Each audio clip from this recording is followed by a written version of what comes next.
आओ जी आओ, क्या स्टार्ट कर रहे हैं हम कहीं ना कहीं। सेल्स ऑफ गुड्स एक्ट, आ जाएं आ जाएं। बेटे लिख लीजिए 10 से 12 नंबर, 10 नंबर लगा लें, सही है। गुड्स तो तुम्हारे दिल के करीबी से चैप्टर हो जाना चाहिए। पूछो क्यों? तुम लोग सब लोग सेलर हो कहीं ना कहीं, हो तुम लोग सब लोग बायर हो। और ये आपको मैं बताऊं, इंडियन कॉन्ट्रैक्ट एक्ट का दोनों हिस्सा हुआ करते थे, पार्टनरशिप भी और सेल्स ऑफ गुड्स एक्ट भी। एक टाइम में 1872 के टाइम के आसपास कहीं ना कहीं ये हुआ करे, एक चैप्टर में पढ़ लेते मजा आ जाता जिंदगी में। पर इन्होंने फिर कहीं ना कहीं इनको सेपरेट कर दिया।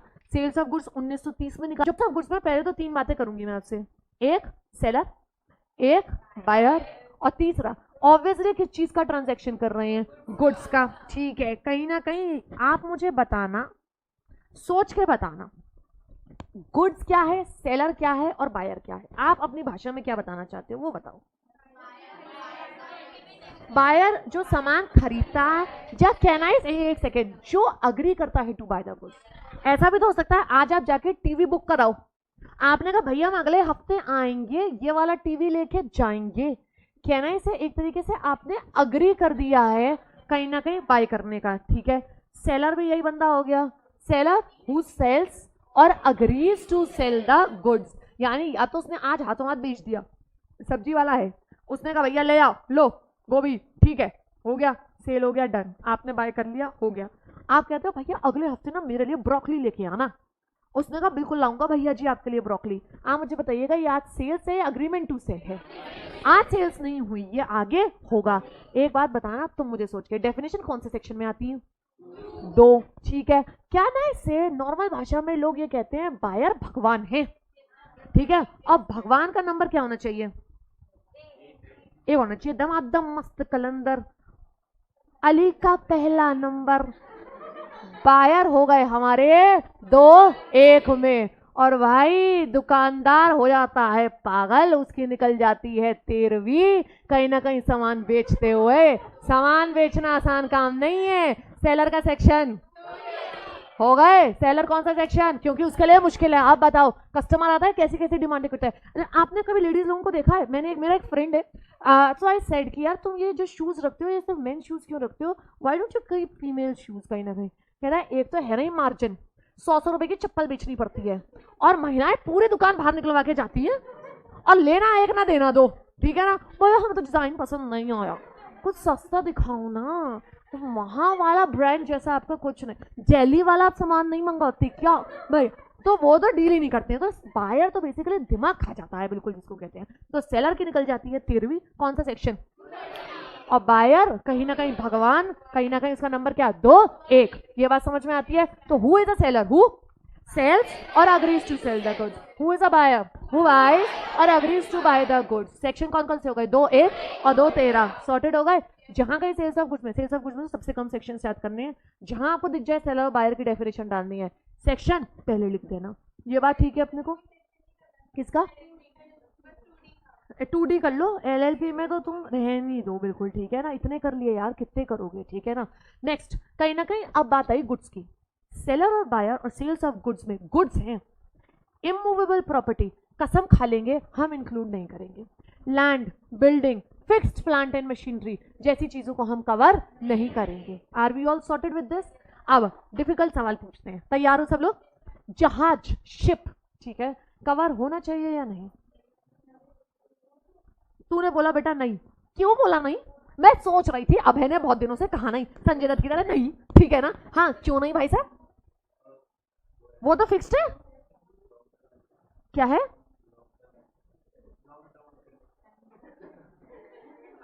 सुन, टाइटैनिक भी डूब गया था और तू भी डूब जाएगा, है नलायक कहीं का। शिप गुड माना जाता है, ध्यान से सुनिएगा, शिप गुड है और उस पर आने वाला जो सामान आ रहा है, लेट्स से आपने लंदन से मंगाया है रॉ मटेरियल वगैरह, वो भी गुड्स माने जाएंगे और सेल्स ऑफ गुड्स में कवर होते हैं। That means if I tell you कि I am selling a ship to you, will it be covered under sales of goods act? Yes. If I am selling you an aeroplane or any other kind of vehicle, will it be covered under sales of goods act? Yes. Third, तो समझ में आता है अपने को, कहीं ना कहीं दिक्कत तो नहीं है। लिविंग स्टॉक, एक तो हो गया रॉ मटेरियल वाला स्टॉक, एक हो गया जिंदा स्टॉक। कौन सा होता है जिंदा stock?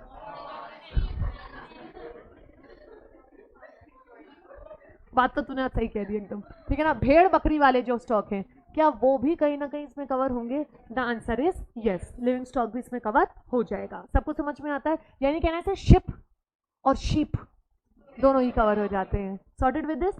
Fixed plant and machinery, no. जो मूवेबल मशीनरी होती है, यस, ये बात समझ में आती है। अगला एग्जांपल ले लूं मैं आपके संग, ठीक है। ग्रोइंग ट्रीज, जो पेड़ फिक्स्ड हैं वो,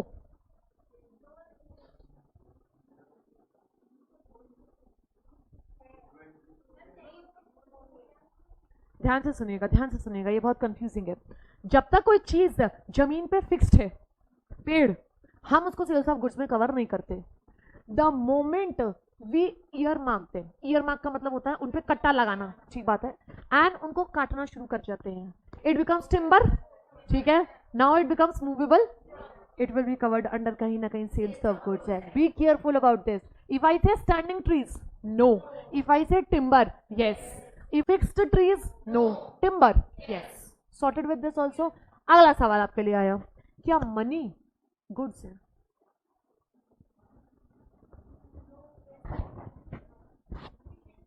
मनी गुड्स नहीं है, समझिएगा। एक तरफ गुड्स है और दूसरी तरफ उस ट्रांजैक्शन को पूरा करने के लिए मनी है। So money is never considered as good. आप तो मुझसे इतनी ओछी बात कर रहे हो, ये कह रहे हो मनी के बदले में मनी, मैंने 100 रुपए दिए, उसने मुझे छुट्टा दे दिया, सेल हो गई, सेल हो गई, सेल हो गई। ये सेल नहीं है ऑब्वियसली, ठीक है। Money is not considered to be as good. अगली बात सुनिएगा, एक नया वर्ड सिखा रही हूँ, actionable claims. AC, air conditioner नहीं, एक्शनेबल क्लेम्स। सिंपल भाषा बता दूं, एक्शनेबल क्लेम्स क्या होते हैं? डेट, डेट, जो डेटर और क्रेडिटर के बीच में लोन होता है, डेट, ठीक है। Debt is obviously again not a good, ये गुड नहीं है। शॉर्टकट बता दूं, सिर्फ 2 चीजें गुड नहीं है, मां, एम से मनी, ए से एक्शनेबल क्लेम। कह देना आज घर जाके, मां तू गुड नहीं है, वहीं एक थप्पड़ खाओगे, कह रहे वो तो मैं पहले भी नहीं थी, ठीक बात है ना। मनी एंड एक्शनेबल क्लेम सिर्फ 2 चीजें हैं जो गुड नहीं है। बाकी एक चीज ध्यान रखिएगा, ग्रोइंग ट्रीज और टिम्बर में क्या फर्क है, ग्रोइंग क्रॉप्स और हार्वेस्टेड क्रॉप्स में क्या फर्क है। माँ याद रहेगा, माँ कौन कौन? Money, actionable. जो तुम शॉर्टकट नहीं लिख रहे हो, क्या मैं जान सकती हूँ क्यों? बुक खोलो। अच्छा, मैं मना कर रही हूँ, बुक खोलो नारायण कहीं की, ठीक है। हाँ, मैं थोड़े दिन क्या नहीं आई तुम्हारे जीवन में, तुम तो एकदम बदल गए। मैं आपको दिखाऊं कहाँ कहाँ कहाँ कहाँ कहाँ।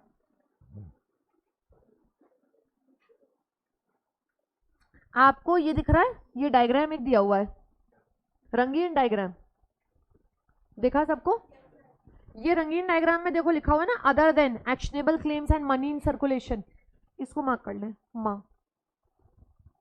पर एक बात पूछ लूं, मनी इन सर्कुलेशन लिखा है, अगर मैं तुम्हारे पास क्वीन विक्टोरिया के जमाने का कोई सिक्का ले आऊं, वो तो बिकते हैं और बहुत महंगे दामों में बिकते हैं। जैसे मोनालिसा की पेंटिंग, एकमात्र पेंटिंग है, बहुत महंगी। सिमिलरली जो पुराने सिक्के होते हैं ये बिकते हैं, देयरफॉर ये फिर सर्कुलेशन में नहीं है।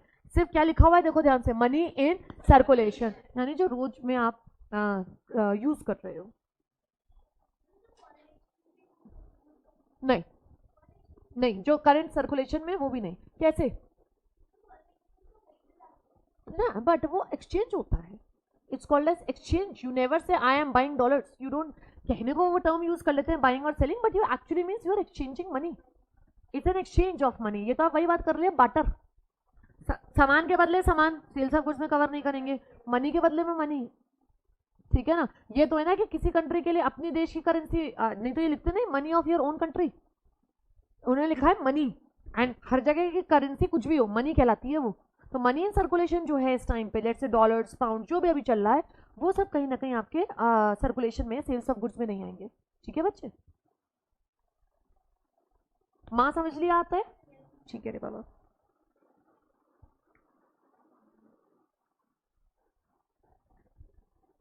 आ जाएं सब लोग, बुक में आ जाएं, अब बुक खोलें, सब लोगों ने खोल रखी है, ठीक है। आए, बातचीत बंद, नई बुक के हिसाब से मैं करा रही हूँ। First, buyer means a person who buys or agrees to buy goods. कौन सा सेक्शन इसका? पहला नंबर 2 1। Next, seller means a person who sells और agrees to sell the goods. Section number 2 13, ठीक है। ऑब्वियसली दोनों टर्म्स कैसे हैं आपके? कॉम्प्लीमेंट्री, एक के बिना दूसरा नहीं है, बस इतना कर लें, सफिशिएंट है। नेक्स्ट आएंगे गुड्स पे, और इसे इंपॉर्टेंट मार्क करेंगे। गुड्स का सेक्शन करना चाहे कर ले, नहीं करना चाहे इट्स ओके, दो साथ है ये बेसिकली, ठीक। मार्क करेंगे। It means, please underline the word, kind of movable property, every kind of movable property other than मा actionable claims and money. Actionable claims का मतलब लिख लीजिए जल्दी से, डेट। पर आप एग्जाम में क्या लिख के आने वाले हैं? बहुत बढ़िया, बहुत बढ़िया, actionable claims. Next, it includes, देखिएगा, stock and shares, growing crops, कोई बात नहीं, इन्हें लिखे रहने तो ग्रोइंग क्रॉप्स, आप ब्रैकेट में लिख लो इसको हार्वेस्टेड क्रॉप्स, लिख लो लिख लो लिख लो। इनके कहने का मतलब ये होगा कि ये ग्रोइंग क्रॉप्स, अब फसल कटेगी भी तो सही, उस सेंस में कह दिया होगा इन्होंने। ग्रास, ग्रास कहीं ना कहीं कटती है, हम ये मान के चलते हैं, तो that is why they have included. अब देखिएगा, and things attached or forming part of the land which are agreed to be severed. Severed का मतलब समझते हैं, सेपरेट होना, यानी पेड़ जमीन पे हैं पर उसका अग्रीमेंट हो गया है कि वो पेड़ कटेंगे, टिम्बर बनेगा, तो कहीं ना कहीं वो कवर हो जाएंगे, ठीक। नेक्स्ट, एक्शनेबल क्लेम्स का मतलब लिख लीजिएगा, लिखा हुआ है एग्जाम्पल में डेट, है ना, ठीक है। अगली लाइन में लिखा हुआ है, a debt is not a movable property. ये अगली line important, even the fixed deposits are considered as goods. FD को भी इन्होंने कहीं ना कहीं गुड्स माना हुआ है। सिर्फ मेन तो दो ही चीजें हैं जिनको नहीं मानते हैं, मनी और एक्शनेबल क्लेम, और तीसरा जो चीजें फिक्स्ड हैं धरती से, वो इमूवेबल में चली गई। नेक्स्ट टाइम गुड्स इंक्लूड, ये बहुत इंपॉर्टेंट लाइन है, मार्क करें, both tangible as well as intangible. Goodwill, copyright, patent, trademark, stock, shares, gas, नई बुक्स में है पुरानी में नहीं है, लिख लें फिर भाई साहब, ये तो एग्जाम में आ रहा है मुझे लग रहा है इस बार। 4 नंबर में 4 वर्ड दे देंगे, कहेंगे identify whether they are goods और नॉट, और इनके हिसाब से ग्रोइंग क्रॉप्स अगर ये लोग गुड्स में डाल रहे हैं तो डाल देना तुम भी। अगर ये हार्वेस्टेड वर्ड दें अलग से और ग्रोइंग अलग से दें तो हार्वेस्टेड, फिर ग्रोइंग नहीं होगा, और अगर सिर्फ ग्रोइंग दें तो फिर उसको गुड्स मान लेना, तो ठीक है। मार्क कर लो, लिख लो भैया ये पैराग्राफ अगर तुम पे नहीं है तो। Goods include both tangible as well as intangible.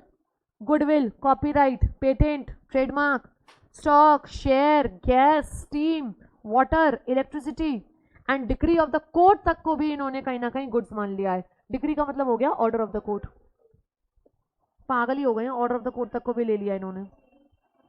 I will figure out ये कैसे किया इन्होंने। स्टीम, वाटर, इलेक्ट्रिसिटी तो समझ में आता है, ऑर्डर ऑफ द कोर्ट क्या बिक रहा है? सारी चीजें बिक रही हैं, आप देखो। ट्रेडमार्क तो बिकता है, आप खरीदते हो ना, ट्रेडमार्क के लिए तो फीस वगैरह पे करनी पड़ती है ना बेटा, तो आईपीआर, आईपीआर तो सारे कवर हो गए ऑब्वियसली। क्या हो गया? अबे यार, तो वो इलीगल काम तो ही ना कर रहे हैं, अब तो इसमें तो इंक्लूड कर ले बिल्कुल, नशे, ठीक है ना, हाँ ये ऐसे तो ही ना।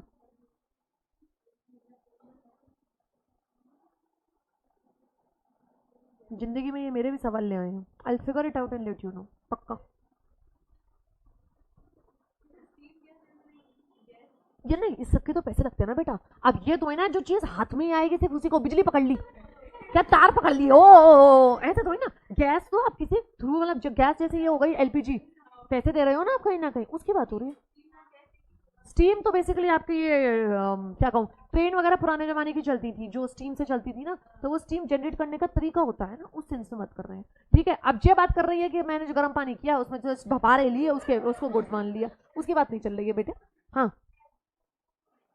किसका, किसको? एफडी को यार, ये एक्चुअली एफडी को सेल करा जा सकता है।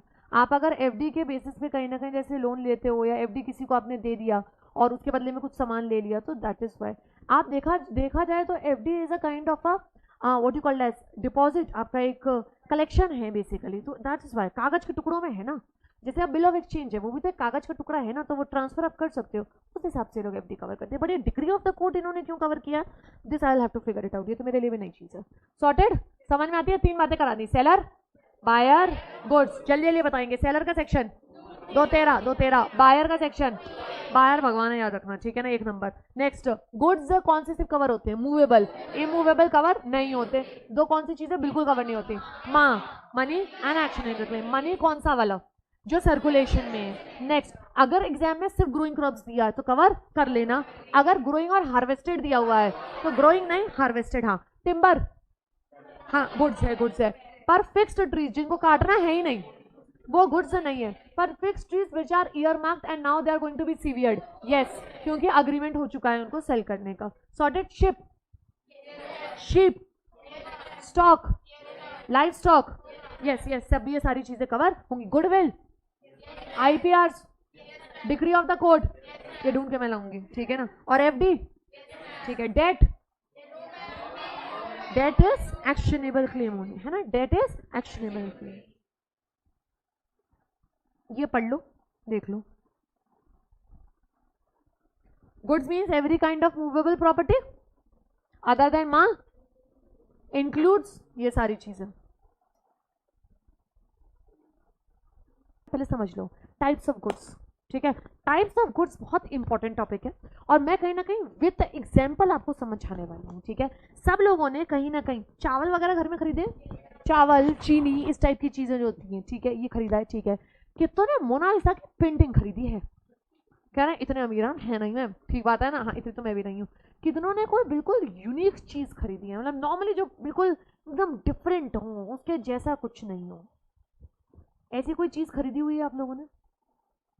नहीं, नॉर्मली नहीं खरीदी है। चलो मैं ठीक है एक एग्जांपल देती हूँ। क्या ऐसा कभी हुआ है कि आप किसी एसी की दुकान पे गए हो तो वहाँ पे 4-5 टाइप के एसी रखे हुए थे पर अलग अलग दिख रहे थे, बिल्कुल अलग से? एक LG का दिख रहा था, एक विंडो दिख रहा था अलग से, एक स्प्लिट दिख रहा था। ऐसा हुआ है कि आपने स्पेसिफिक उसमें से निकाल लिया और आपने गुड्स चुन लिया? ऐसा भी हुआ होगा, है ना। ऐसा भी हुआ होगा कि आप कभी मूंगफली के ठेल पे गए होंगे, अभी ठंड निकली है, पूरा मूंगफली का ठेल सजा हुआ था, आपने कहा भैया 10 रुपए की मूंगफली देना, आपने अलग से छांट ली और घर ले आए। ये सब हुआ है ना आपके संग, सब लोगों के संग? कभी ऐसा भी हुआ होगा कि कोई सामान उस दुकान पे नहीं होएगा उस टाइम पर और आप उसे बुक कराए होंगे कि भैया जब भी वो आए हमें इन्फॉर्म कर देना तो हम वो गुड्स उठा के ले जाए। ऐसा भी हुआ होगा, ठीक है, ध्यान से सुनेगा। There are mainly 2 types of goods. We have existing goods and we have future goods. पहले तो नाम से ही बता दो, एग्जिस्टिंग जो अभी एग्जिस्ट कर रहा है, फ्यूचर जो आज नहीं है पर उसकी बुकिंग कर दी गई, कैन आई से वो बाद में खरीदा जाएगा। Can I ask you one more thing, अगर देखा जाए तो आज जो एग्जिस्टिंग गुड्स हैं उनका इमीडिएट सेल हो सकता है पर फ्यूचर गुड्स का आज सेल नहीं हो सकता। फ्यूचर गुड्स का आप क्या करके आओगे? अग्रीमेंट टू सेल, यानी फ्यूचर के लिए आप उसको बुक करा। यानी आज अगर सेल्स की बात चल रही है तो कौन से गुड्स? एग्जिस्टिंग, और अगर फ्यूचर की बात कर रहे हैं हम तो अग्रीमेंट टू सेल। ये बात समझ में आती है अपने को? तो फ्यूचर गुड्स की तो कोई वैरायटी नहीं है। फ्यूचर गुड्स तो मतलब जो फ्यूचर में मिलेंगे, आप अग्रीमेंट टू सेल कराए, आगे जाके सेलर आपको दे देगा, बायर कर देगा काम कहीं ना कहीं। एग्जिस्टिंग गुड्स की 3 वैरायटी है और ये बात ध्यान से सुनिएगा, अगर आप नहीं सुने तो कहीं ना कहीं मर जाएंगे। We have specific goods, we have ascertained goods and we have unascertained goods. पहले तो ये बात समझ लें, असर्टेन और अनअसर्टेन बेसिकली क्लोजली कनेक्टेड है और स्पेसिफिक गुड्स बिल्कुल अलग से गुड्स हैं, ठीक है। स्पेसिफिक गुड्स नाम से समझ में आ रहे हैं, जो बिल्कुल यूनिक हो, जो सेपरेटली आइडेंटिफिएबल हो, जो अलग से आपको मतलब कुछ छांटना नहीं है। आप गए और आपने कहा भैया ये मोनालिसा की पेंटिंग देना, आपने कहा ठीक है, वो एक ही है, मोनालिसा की पेंटिंग दूसरी नहीं है। एक और एग्जांपल दे सकती हूँ मैं आपको, कहीं ना कहीं जो ये लोग बुक में कवर करते हैं, मोनालिसा की पेंटिंग लेने तो लोग नॉर्मली नहीं जाएंगे। आप किसी मोबाइल की दुकान पे गए और हम ये मान के चलते हैं उसके पास लेट से हर कंपनी का मॉडल का एक ही वैरायटी का फोन है। उसने आपको एक आईफोन का पीस दिखा दिया, उसने आपको एक सैमसंग दिखा दिया, उसने आपको लेट से रेडमी दिखा दिया, इस तरीके से दिखाता गया, एक एक पीस उसने सबके दिखा दिए। तो आप वो एक ही पीस तो लोगे?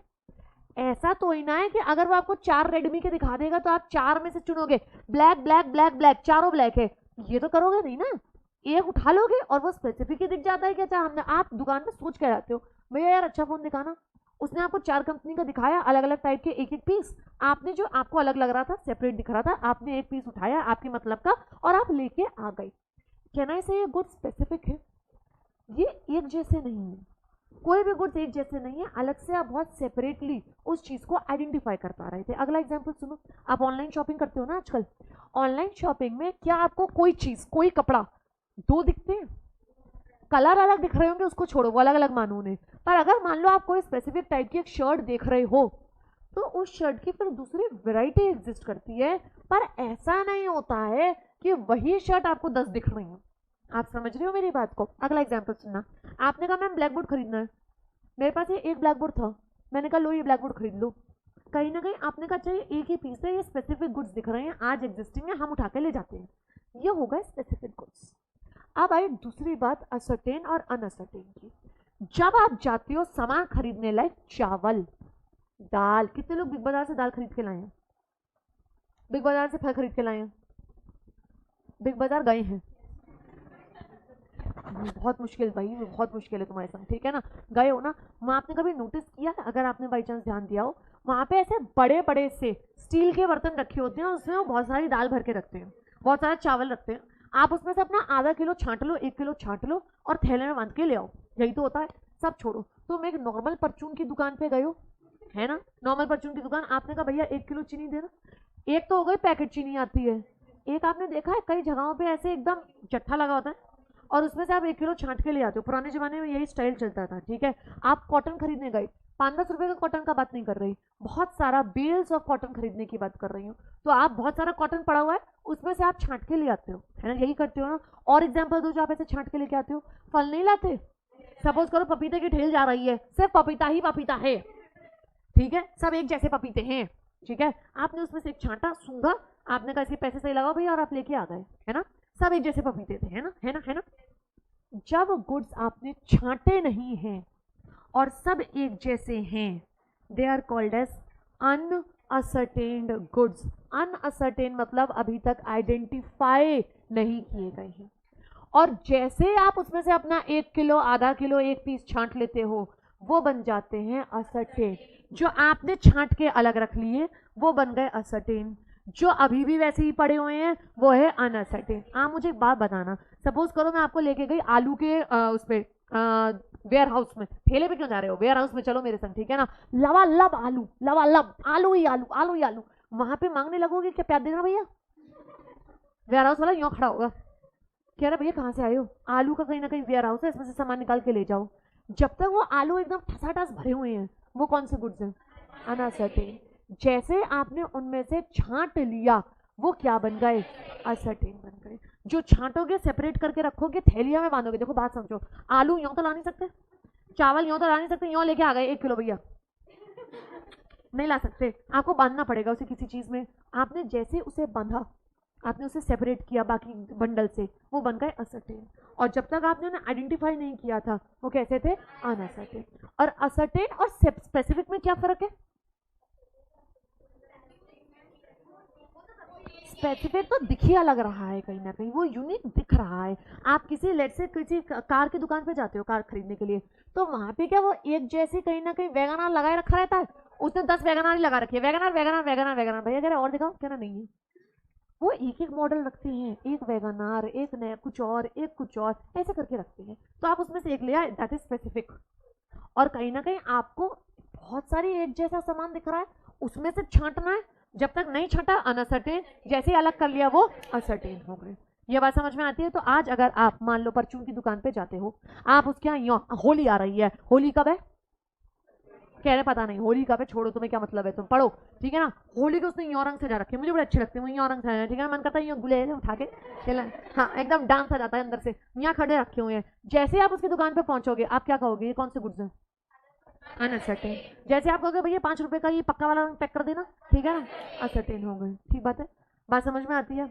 दिक्कत तो नहीं है, पक्का। और फ्यूचर गुड्स का तो कोई झंझट ही नहीं है, वो तो आज अवेलेबल है ही नहीं। उसके लिए सेल या अग्रीमेंट टू सेल, बात समझ में आती है? पक्के रहे, ठीक है, बनाओ रे, जल्दी से बताएंगे। एक पेंटिंग बेच रही हूं मैं, मेरे पे एक ही है जो पेंटिंग, एक ही है, एक ही है, ठीक है ना? खरीदना चाहते हो क्या मुझसे? मैं कौन हूँ? मैं कौन हूँ? मैं बेच रही हूँ। सेलर, सेक्शन क्या है मेरा? 213। तुम्हें बेचने में मेरे को बहुत आफत आएगी। तुम कौन हो? मेरे पास ये गुड्स आज हैं, पहली कैटेगरी तो बताओ कौन से गुड्स हैं ये? एग्जिस्टिंग। ठीक बात है, एक ही है, एक ही है, एक ही है। स्पेसिफिक, एक ही बोर्ड है, एक ही बेच रही हूँ, एक ही टीवी है, बेच रही हूँ। ठीक बात है ना? एक मैं ही हूँ। नालायक, एकदम नालायक। ठीक बात है। अब मैं और सामान बेचने आई हूँ, ठीक है। तुम मेरे पास ठेला लगा है मूंगफली का, मूंगफली मूंगफली मूंगफली मूंगफली ले लो, मूंगफली, ठीक है ना। कौन से गुड्स हैं? बच्ची कह रही है मुझे 4 दाने दे दे। ले हाथ, ले बड़ा हाथ, बड़ा बेटा, हाथ बड़ा, हाथ बड़ा, ये ले ये ले ये ले ये ले। नहीं दूंगी, पैसे कहाँ हैं? ठीक बात है ना। हाँ, कौन से गुड्स हो गए जैसे इसने छांटे? असर्टेन। पैसे लूंगी बदले में, ऑब्वियस बात है। अगर मैं पैसे के बदले में पैसे लूंगी तो वो सेल्स ऑफ गुड्स में कवर नहीं होगा। मैं डॉलर ले आई हूँ, अभी फॉरेन घूम के आई हूँ, आस्था के लिए लेके आई हूँ डॉलर। मैंने कहा पैसा दे दे मेरे को, रुपया दे दे। क्या ये माना जाएगा सेल्स ऑफ गुड्स? नहीं माना जाएगा। ये क्लास बेच रहे हैं हम, सेल्स ऑफ गुड्स में कवर नहीं होगा। क्यों नहीं होगा? फिक्स्ड है, फिक्स्ड है, फिक्स्ड है, फिक्स्ड है। गुडविल बेच रहे हैं बच्चों वाले, यस कवर हो जाएगा। मेरा जहाज आ रहा है लंदन से, सेल्स ऑफ गुड्स में है, उस पर सामान लद के आ रहा है, वो भी ठीक बात है। समझ में आता है अपने को? ठीक बात है। अब मूंगफली भी चाहिए नहीं, एकदम नालायक। जल्दी से लिखो एकदम।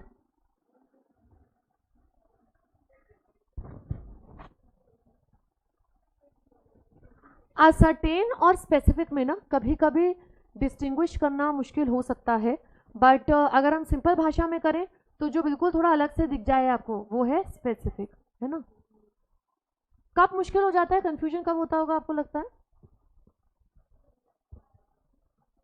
एग्जाम्पल दूं? सपोज करो वैगनआर 2 खड़ी हैं एक जैसे कलर की शोरूम पे, तो हो सकता है आपके मन में एक बार को ख्याल आए कि ये अनअसर्टेन और असर्टेन है, पर एक हल्की सी हिंट दे रही हूँ, जब क्वांटिटी बहुत कम हो, बहुत एक्सट्रीम कम, तो वो स्पेसिफिक में जाते हैं। और जब क्वांटिटी जैसे चावल, दाल, ये जो नप नहीं सकते, आपके दाने आप गिन नहीं सकते, वो अनअसर्टेन और असर्टेन में जाते हैं। तो थोड़ा सा कंफ्यूजन कभी कभी हो सकता है, बट हम इसको सिंपल करके चलते हैं, है ना। कहाँ पे हो आप बेटा? फ्यूचर गुड्स होगा, ठीक है। तीसरी एक वेराइटी और आ गई, ये मैं अभी आपको बताती हूँ। मेन तो कौन से हैं 2 वेराइटी? फ्यूचर और एग्जिस्टिंग, ठीक है। एग्जिस्टिंग की 3 वेराइटी कौन कौन सी? स्पेसिफिक सुना हुआ है, क्या होता है कंटीजेंट का मतलब? हो भी सकता है, नहीं भी हो सकता है। कंटीजेंट लायबिलिटी आप कहाँ दिखाते हो? बैलेंस शीट के बाहर। हो भी सकता है लायबिलिटी आए, हो भी सकता है नहीं आए। कंटीजेंट गुड्स समझ में आ रहे हैं आप कहीं ना कहीं। आज तो वो गुड्स नहीं है, देख लो, गुड्स आज होते हैं तो वो एग्जिस्टिंग में जाते हैं। अब ये नहीं पता कि वो फ्यूचर में कंफर्म्ड मिलेंगे या नहीं, ठीक है। आप दुकानदार पे गए, आपने कहा भैया एक वो स्मार्ट वॉच देना, मैंने पिछले हफ्ते देखी थी आपके यहाँ। उसने कहा भाई साहब वो तो गई है बिक, ठीक है, और अब आजकल माल आ नहीं रहा है कोविड के बाद से। आप एक काम करना, आप अगले हफ्ते चेक कर जाना, अगर तो आ गया तो ले जाना, और नहीं आया तो हमारी तरफ से कोई गारंटी नहीं है। फ्यूचर गुड्स में क्या गारंटी थी?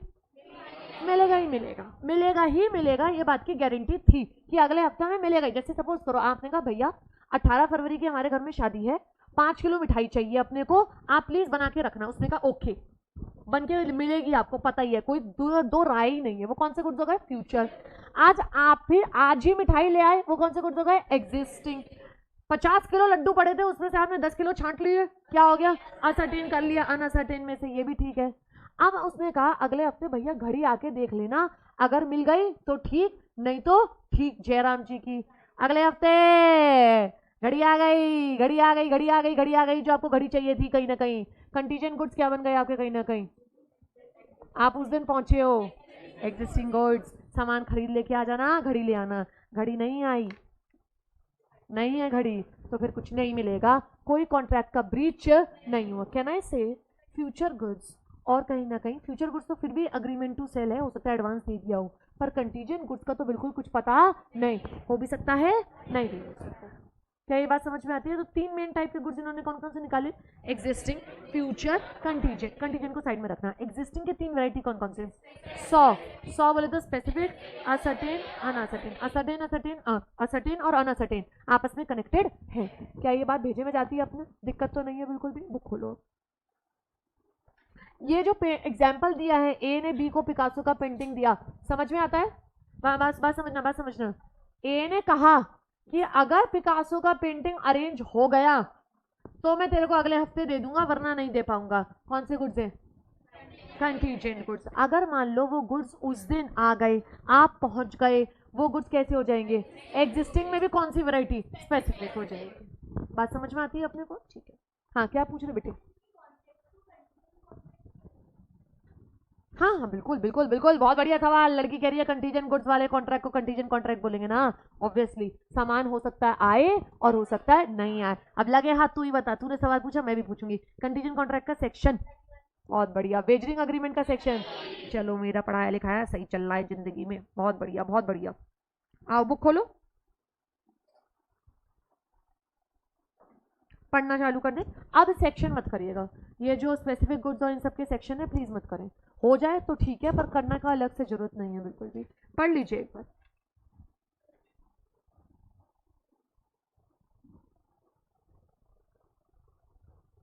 Existing goods are such goods which are in existence at the time of contract of sale, यानी वो है, ओन्ड है, पोजेस्ड है या एक्वायर्ड है, किसके द्वारा? सेलर के पास है। ये फॉलोइंग काइंड्स की है। पहला स्पेसिफिक, एग्जाम्पल देख लीजिए। Any specified and finally decided goods like Samsung Galaxy S7H, Whirlpool washing machine एक ही पीस होगी 7 किलो की, 7 किलो की नहीं, 7 किलो का उसमें सामान जा सकता है, ठीक है। A had 5 cars of different models, एक थी मारुति, एक थी सेंट्रो, एक थी एम्बेसडर, एक था घोड़ा, अलग से ही दिख रहे हैं, ठीक है ना। हमने कहा भैया हमें सेंट्रो चाहिए, तो वो अलग से स्पेसिफिक है। नेक्स्ट असर्टेन देख लीजिए। Goods which are identified in accordance with the agreement after the contract of sale is made. अब देखिएगा इन एक्चुअल प्रैक्टिस कभी कभी the term ascertain goods is used in the same sense as the specific. उन्हें खुद ही कह दिया कि कभी कभी असर्टेन और स्पेसिफिक में डिफरेंशिएट करना मुश्किल हो जाता है। एग्जाम्पल देखें, जैसे बड़ा सामान इन्वॉल्व हो जाए ना, बड़ा क्वांटिटी, वैसे देखना। A wholesaler of cotton has 100 bales in his godown, bales समझ गए, कॉटन का एक bundle. He agrees to sell 50 bales and these bales were selected and set ascertain, अलग रख दिया हमने उठा के। On selection the goods become ascertain. बात पल्ले पड़ती है आपको, और जब तक नहीं अलग किया था तब तक वो क्या था, बहुत बढ़िया। अगले पे आ जाए, अनअसर्टेन गुड्स पे। If A agrees to sell to B 1 packet of salt out of the lot of 100 packets, कहीं ना कहीं वो जो सारे पैकेट्स हैं वो सब क्या है आपके, अनअसर्टेन। उनमें से जब एक अलग से छांट के रख दिया जाएगा, ascertain. Next, x has 10 horses, 10 घोड़े एक जैसे दिखते हैं, हम ये मान के चलते हैं। He promises to sell one of them but does not specify कौन सा, तो उस समय वो सारे घोड़े कैसे माने जाएंगे, अनंत। और जैसे छांट के अलग कर दिया वो क्या हो जाए, असर्टेन। और मान लो हर घोड़ा अलग होता तो एक सफेद का, ठीक है। Next, future goods. Future goods means goods will be manufactured or produced or acquired by the seller after making the contract of sale. जब सेल का कॉन्ट्रैक्ट हो जाएगा उसके बाद आप करते हो। देखें एग्जाम्पल देखिएगा, 1000 quintals of potatoes shall be grown, पता ही है 1000 क्विंटल उगेगा ही उगेगा on his field, it is obviously not illegal though the actual sale of future goods is not possible. Actual sale of future goods का मतलब होता है आज प्रैक्टिकली आप सेल नहीं कर सकते। उन्होंने लिख दिया this is an example of agreement to sell. अगला देखें, P agrees to sell to Q all the milk, हमें नहीं पता कितना, पर जितना भी गाय देगी उस आने वाले साल में, ये कॉन्ट्रैक्ट ऑफ सेल है फॉर द फ्यूचर। ये ऑरेंज वाला एग्जांपल भी सेम सही है, सब सामान फ्यूचर का है। नेक्स्ट, कंटीजेंट पढ़ लीजिए। A agrees to sell to B a Picasso painting provided he is able to purchase it from the present owner। अगर वो खरीद के ला पाएगा प्रेजेंट ओनर से तो आपको बेचेगा, और नहीं ला पाया तो नहीं बेचेगा, ठीक है। कंटीजेंट हो गया ये, ठीक। आज तक कोई कंफ्यूजन बचे भैया लोग पीछे, क्लियर, सबको समझ में आता है? तो हमने 3 टाइप ऑफ गुड्स भी पढ़ लिए, कौन कौन से, फ्यूचर, एग्जिस्टिंग और कंटीजेंट। एग्जिस्टिंग की 3 वैरायटीज, जो बिल्कुल अलग से दिख जाए, जो छांटना पड़े, और जो छटा हुआ अभी तक नहीं पड़ा, सामान वहीं पड़ा है, अनअसर्टेन। फ्यूचर गुड्स, जो फ्यूचर में पक्का मिल जाएंगे। कंटीजेंट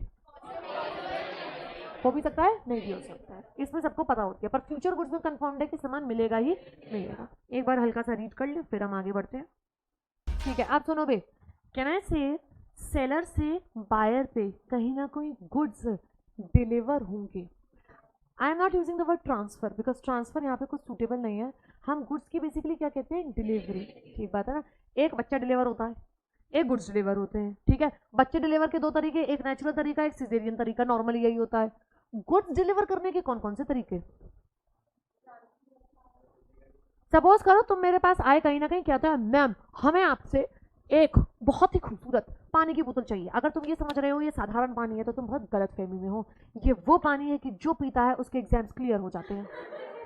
बहुत महंगा पानी है, चाहिए किसी को? जल्दी हाथ उठाओ, जल्दी हाथ उठाओ, ठीक है ना। इस पानी को पीते ही एकदम मैजिक पोशन सा हो जाता है और आप पास हो जाते हो। आपने कहा अच्छा मैम, आप लोगों ने मुझसे ये खरीदा कहीं ना कहीं, ठीक बात है। लेट से आपने मुझसे 2000 रुपये में खरीद लिया, सस्ता दे रही हूँ तुम मेरे बच्चे हो, ठीक बात है ना। 2000 रुपये में मैंने दिया। Can I physically deliver this good to you? Yes I can, I can. Can I pick this up? Yes. Can I actually give it to you? Yes. आप सब्जी फल ये सब बेसिक जो चीजें खरीद के लाते हो, आप एक्चुअल में खरीद के लाते हो ना। दैट मीन्स कैन आई से एक्चुअल डिलीवरी है। सिंपल, ये ले बेटा खरीद, तू खरीद खरीद खरीद खरीद, शर्मा मत, शर्मा मत, पैसे बाद में दे दियो, कोई बात नहीं, ठीक है। ये कौन सी डिलीवरी कर दी मैंने? एक्चुअल डिलीवरी, यानी एक्चुअल में फिजिकली गुड्स ट्रांसफर हो गए। अब अगला एग्जांपल देती हूँ। सपोज करिए मैं एकदम खुश हो गई, मैंने कहा कि मैं आज अपनी कार बेचना चाहती हूँ, लाल रंग की गाड़ी है, हम बेच देना चाहते हैं। सर ने कहा बेचो, हमने कहा बेच देते हैं इसको, बहुत ही सस्ते दामों में दे रही हूँ, 50,000 रुपए में। 5 लाख जो महंगी थी, 10 लाख की कार कहीं ना कहीं मैं आपको 50,000 में दे रही हूँ। कितने लोग खरीदने में इंटरेस्टेड हो गए? जल्दी हाथ उठाओ, जल्दी हाथ उठाओ, जल्दी हाथ। शार्वी आ गई, कह रहे हो मेरे को खरीदनी, मेरे को खरीदनी, मेरे को खरीदनी है, ठीक बात है। मुझे सोच के बताना, क्या मैं फिजिकली इस गुड को उठा के एक्चुअली डिलीवरी कर सकती हूँ? नहीं, तुम मुझे बताओ प्लीज। मैं एकदम कार ले आई उठा के, मैंने कहा शार्वी ये ले बेटा, ये ले। शार्वी कह रही हाँ दे दो, थोड़ा थोड़ा छूट रही है, नील हाथ लगा, नील हाथ लगा। ऑब्वियसली नहीं। What am I going to give you? ले बेटा चाबी। पगली, ठीक है ना। सिंबॉलिक डिलीवरी, ठीक है। कार वगैरह जैसी चीजों की आप सिंबॉलिक डिलीवरी करते हो, ठीक है ना। अब भाई शिप वाला एग्जांपल, भाई साहब शिप को ले लें अपना गुड्स में, शिप को ले लें। अब ये शिप एकदम उठाने चला गया, कह रहे जहाज को उठा लो, हाथ लगा, हाथ लगा। ऑब्वियसली नहीं। इसमें कौन सी डिलीवरी होती है? सिंबॉलिक। बेसिकली कागज दे देते हैं हम, शिप वगैरह की चाबी नहीं होती, उसकी कहीं ना कहीं आप कागज वगैरह देते हो, कार वगैरह की चाबी वगैरह टाइप की चीजें देते हैं। ये कौन सी डिलीवरी हुई? सिंबॉलिक, जिसमें आप कहीं ना कहीं गुड्स, जैसे जैसे वो फोटो नहीं खिंचाते जब आप गाड़ी खरीदना चाहते हो तो वो बड़ी सी कार दे देते हैं ना, ऐसे दे देते हैं वो वेलकम करने के लिए। तो वो चाबी is symbolic delivery, you can not actually delivery. वो तो चलेगी ना, चला के आप ले जाओगे कहीं ना कहीं। सॉर्टेड विद दिस, बात समझ में आती है। तीसरा एग्जाम्पल सुनना, और ये एग्जाम्पल थोड़ा कर रहा है क्योंकि ये आप लोगों ने प्रैक्टिकली देखा नहीं है, फिर भी समझाने की कोशिश करती हूँ मैं। वेयर हाउस में आप अक्सर जब सामान खरीदते हो तो आप वो 1-2 किलो वहां से खरीद के नहीं लाते हो, ठीक है। वहां पे ना वो मैन्युफैक्चरर है बेसिकली, जो उगा रहा है, लेट्स से जो एग्रीकल्चरल जो फार्मर है, और आप उससे होलसेल का काम करते हो या आप उससे रिटेल का काम करते हो। तो you buy quintals and tons of potatoes and also you can not may be sell them immediately. हो सकता है आप उसे इमीडिएटली सेल ना कर सको। ये भी हो सकता है कहीं ना कहीं आपके पास अपना वेयर हाउस भी ना हो। तो आप ये तो है नहीं कि पूरा का पूरा आप सोच रहे हो कि वो सारा आलू वहां से खाली करके ले आओगे और अपने यहाँ रख लोगे, आपके पास जगह ही नहीं है। पर आप वो आलू खरीदना चाहते हो और वो दुकानदार भी, वो दुकानदार कह रही जो मैन्युफैक्चरर है वो भी बेचना चाहता है, मैन्युफैक्चरिंग में फार्मर भी आपको बेचना चाहता है। लेट्स से 1000 क्विंटल या 1000 टन आलू आपको बेचना चाहता है। अब आपके लिए आज की आज ये पूरी की पूरी सेल करना आगे फर्दर पॉसिबल नहीं है, बट आप उसके संग एक साथ पूरा का पूरा सेल का अग्रीमेंट करते हो। आप कह रहे हो पूरा तुम्हारा जो 1000 क्विंटल आलू है वो मेरा हो गया ना, आप उसको फिजिकली कैरी कर सकते हो। सिंबॉलिक में कुछ है नहीं हमारे पास, ऐसा देखा जाए तो। इसको कहते हैं कंस्ट्रक्टिव डिलीवरी। ध्यान से सुनना क्या होगा। वो क्या करेगा, उसने अपना आलू एक वेयर हाउस में भर रखा था, हम मान के चल रहे हैं वो वेयर हाउस गवर्नमेंट का है, लेट्स से, ठीक बात है। गवर्नमेंट के वेयर हाउस में सारा आलू भरा हुआ है, उसने लाके अपने वहां से खेतों से। आज आपने उसको सेल का वो परचेज दिखा दिया, उसने आपको सेल कर दिया, आपने उसे पैसे दे दिए। वो आलू वहीं की वहीं पड़ा है, उसको कहीं मूव करा ही नहीं है। वो पहले भी वेयर हाउस में बंद था, वो आज भी वेयर हाउस में बंद है। अब परंतु वो कहलाएगा आपका। अब जब आप आलू निकालने जाओगे तो आप या आपका कोई एजेंट जाएगा, जो ओरिजिनल मालिक था जिसने आपको बेच दिया, अब उसका कोई हक नहीं। अब वेयर हाउस कीपर जो बाहर एक बंदा बैठा रहता है ध्यान रखने के लिए, वो आपके बिहाफ पे ध्यान रखेगा, उसके पे नहीं। और एक बहुत इंपॉर्टेंट बात बताना, मान लो बाढ़ आ गई और वेयर हाउस में पानी घुस गया या चूहे खा गए आलू कहीं ना कहीं, तो अब जिम्मेदारी उसकी आपकी होगी, ना कि उसकी। बात समझो। एक्चुअल डिलीवरी में मैंने सामान एक्चुअल में दे दिया, सिंबॉलिक डिलीवरी में मैंने कम से कम चाबी दे दी या कागजात दे दिए। कंस्ट्रक्टिव डिलीवरी में तो सामान अपनी जगह से हिला ही नहीं। सबसे अच्छी बात यही है, एक्चुअल में गया, सिंबॉलिक में चाबी दी है, कागज दिए। कंस्ट्रक्टिव डिलीवरी में एक्चुअल में कंस्ट्रक्टिव का मतलब है मान लिया, आपने मन से मान लिया। कंस्ट्रक्टिव डिलीवरी, सामान इधर से उधर नहीं हुआ, सामान कहीं आया गया नहीं, परंतु आपके ऊपर कहीं ना कहीं आपकी ओनरशिप हो गई उस आलू की। एंड कैन आई से रिस्क भी आपका हो गया। Can I use this two words with you? मालिक कौन? आप। रिस्क किसका? आपका। तो कहीं ना कहीं अब उस जो ओरिजिनल बंदा था उसका कुछ भी नहीं रहा, जबकि एक्चुअल की पोजीशन तस से मस नहीं, वो वहीं पड़ा है। कंस्ट्रक्टिवली डीमिंगली हमने कह दिया कि ये डिलीवरी हो गई। ये है कंस्ट्रक्टिव डिलीवरी। कितनों को समझ में आया? क्या खास बात है कंस्ट्रक्टिव में? सामान का जगह नहीं बदला, परंतु उसकी ओनरशिप चली गई। मैं आपको एक एग्जांपल देती हूँ और, ठीक है। आज ये बोर्ड मेरा है, ठीक है, और मैंने कहा ये बोर्ड मैं आपको बेच देती हूँ, तो आपने बाई चांस दूसरा एक अग्रीमेंट भी कर रखा है, मुझसे ये जगह रेंट पे भी ले ली है। आप समझना ये बोर्ड मैंने आपको बेच दिया, अब ये आपका हो गया। अब लेट्स से सिर्फ आप यूज करोगे, ये बोर्ड आज भी यही टंगा है, आज मैं यूज करती हूँ, कल से आप यूज करोगे। एक्चुअल डिलीवरी मैंने उठा के दिया नहीं, सिंबॉलिकली इसमें कुछ है ही नहीं, कोई चीज़ ही इन्वॉल्व और कुछ नहीं है, कागजात होते नहीं हैं इन सब चीज़ों के। ये कौन सी डिलीवरी हुई? वो वहीं का वहीं रहा, बस अब मालिक बदल गए। कल को अगर मान लो ये छत गिर गई, इस पे ये टूट गया, तो जिम्मेदारी किसकी? ठीक है, अब मेरा इसमें कुछ नहीं है, ठीक है। आप लिखते लिखते इसमें कहीं ना कहीं इसमें छेद रह गया, कछु हो गया, कुछ भी हो गया, किसकी जिम्मेदारी? मेरा कुछ नहीं है, ठीक बात है। आपकी प्रॉपर्टी, आपका रिस्क, आप बस सामान वहां से उठा नहीं है, वहीं का वहीं पड़ा हुआ है। इज इट फाइन विद अस? तीनों टाइप की डिलीवरी समझ में आती है? कौन कौन सी? एक्चुअल में फिजिकल डिलीवरी हो रही है, सिंबॉलिक में कीज और डॉक्यूमेंट समथिंग लाइक दैट, और कंस्ट्रक्टिव में गुड्स नहीं मूव करेंगे, वो है ओनरशिप ट्रांसफर हो जाती है और रिस्क भी ट्रांसफर हो जाता है। देखने पढ़ने आ जाए।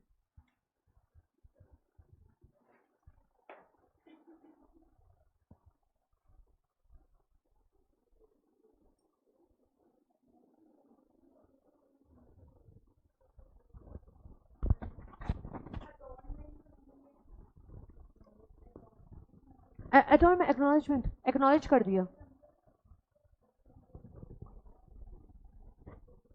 एक्नॉलेज का मतलब है एक दूसरे को बता दिया। मैंने कहा आज से ये आलू तेरे, और वेयर हाउस कीपर को भी बाहर बता दिया, भैया अब हमारा इसमें कोई लेना देना नहीं है, इस बंदे का हो गया। ऐसे एक्नॉलेज कर दिया है। कुछ पूछा? अच्छा,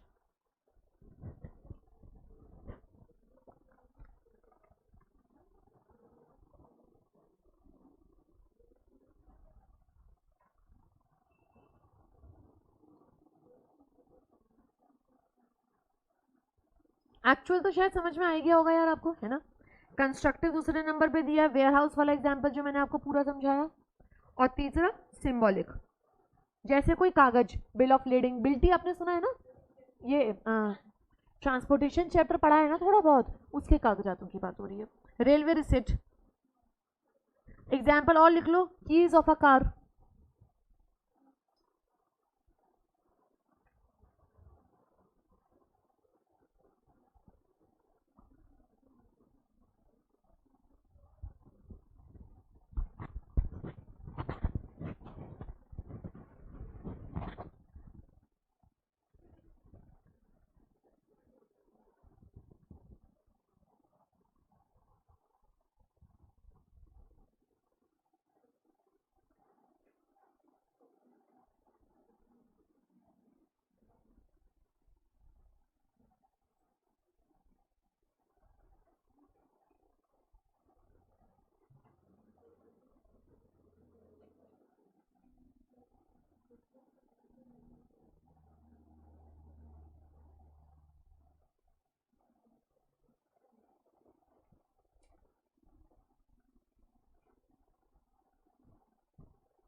हाँ जी डन, तीनों डिलीवरी डन, एक्चुअल, सिंबॉलिक और कंस्ट्रक्टिव।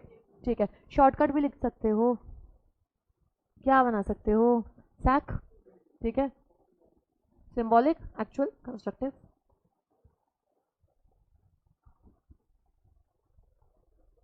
वैसे तो याद रह जाएगा, ऐसी कोई दिक्कत नहीं है। हल्का सा आगे और बढ़ जाऊं, सब लोग रेडी हो? ज़्यादा तो नहीं लग रहा है, टॉपिक बहुत आसान है। आप देखो, सेलर, बायर, गुड्स। गुड्स क्या नहीं है हमने बात करी कहीं ना कहीं। 3 टाइप के goods, existing, future, continue. Existing की 3 टाइप्स, ठीक है। नेक्स्ट हमने बात करी डिलीवरी 3 टाइप्स की, एक्चुअल, सिंबॉलिक, इंस्ट्रक्टिव, ठीक है।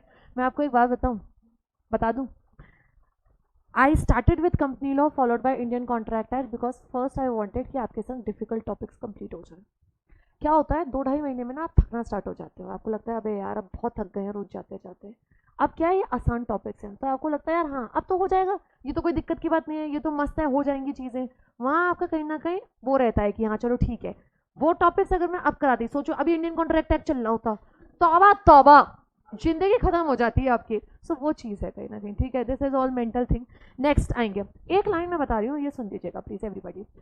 गुड्स डिलीवरेबल स्टेट में कब माने जाते हैं, यानी हम उनकी डिलीवरी कब कर सकते हैं, that is a very important question. Delivery 3 type की हो गई, समझ में आता है। गुड्स कब रेडी हैं इन अ डिलीवरेबल स्टेट, यानी कब आप उनका डिलीवरी कर सकते हो। आप बताओ कब कर सकते हो? जब वो तैयार हो, मैं तो रेडी हूँ कब से तैयार, है ना, वो वाली बात नहीं चल रही है। कैसे रेडी होंगे, दैट्स माय क्वेश्चन। जैसा बायर चाहता है, अंडरस्टैंड, जैसा बायर चाहता है। बायर कहता है मेरे को इस पे ये सजावट चाहिए। जैसे आप कभी गए, लेट्स से आजकल आपने देखा वैलेंटाइन वीक अभी अभी निकला है, आप एकदम बात करनी बंद कर दी लड़कियों ने, कह रही है अच्छा अच्छा अच्छा, हाँ ये बताओ मैम, ठीक बात है ना, हाँ हाँ अच्छा ठीक है। वैलेंटाइन वीक अभी अभी निकला, आपने देखा आजकल वो फैशन खत्म हो गया जब एक सिंपल चॉकलेट से काम चल जाता था। डेयरी मिल्क वाले भी बड़े बड़े दिल बना के उसमें चॉकलेट में दे रहे हैं।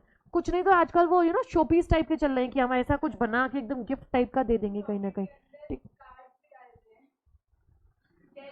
काफी नॉलेज है इस लड़की के पास, तूने दिए या तेरे पास आए एकदम कह रही है चॉकलेट के अंदर कार्ड्स निकल रहे हैं मैम, बहुत ही एकदम हाई लेवल की बात चल रही है।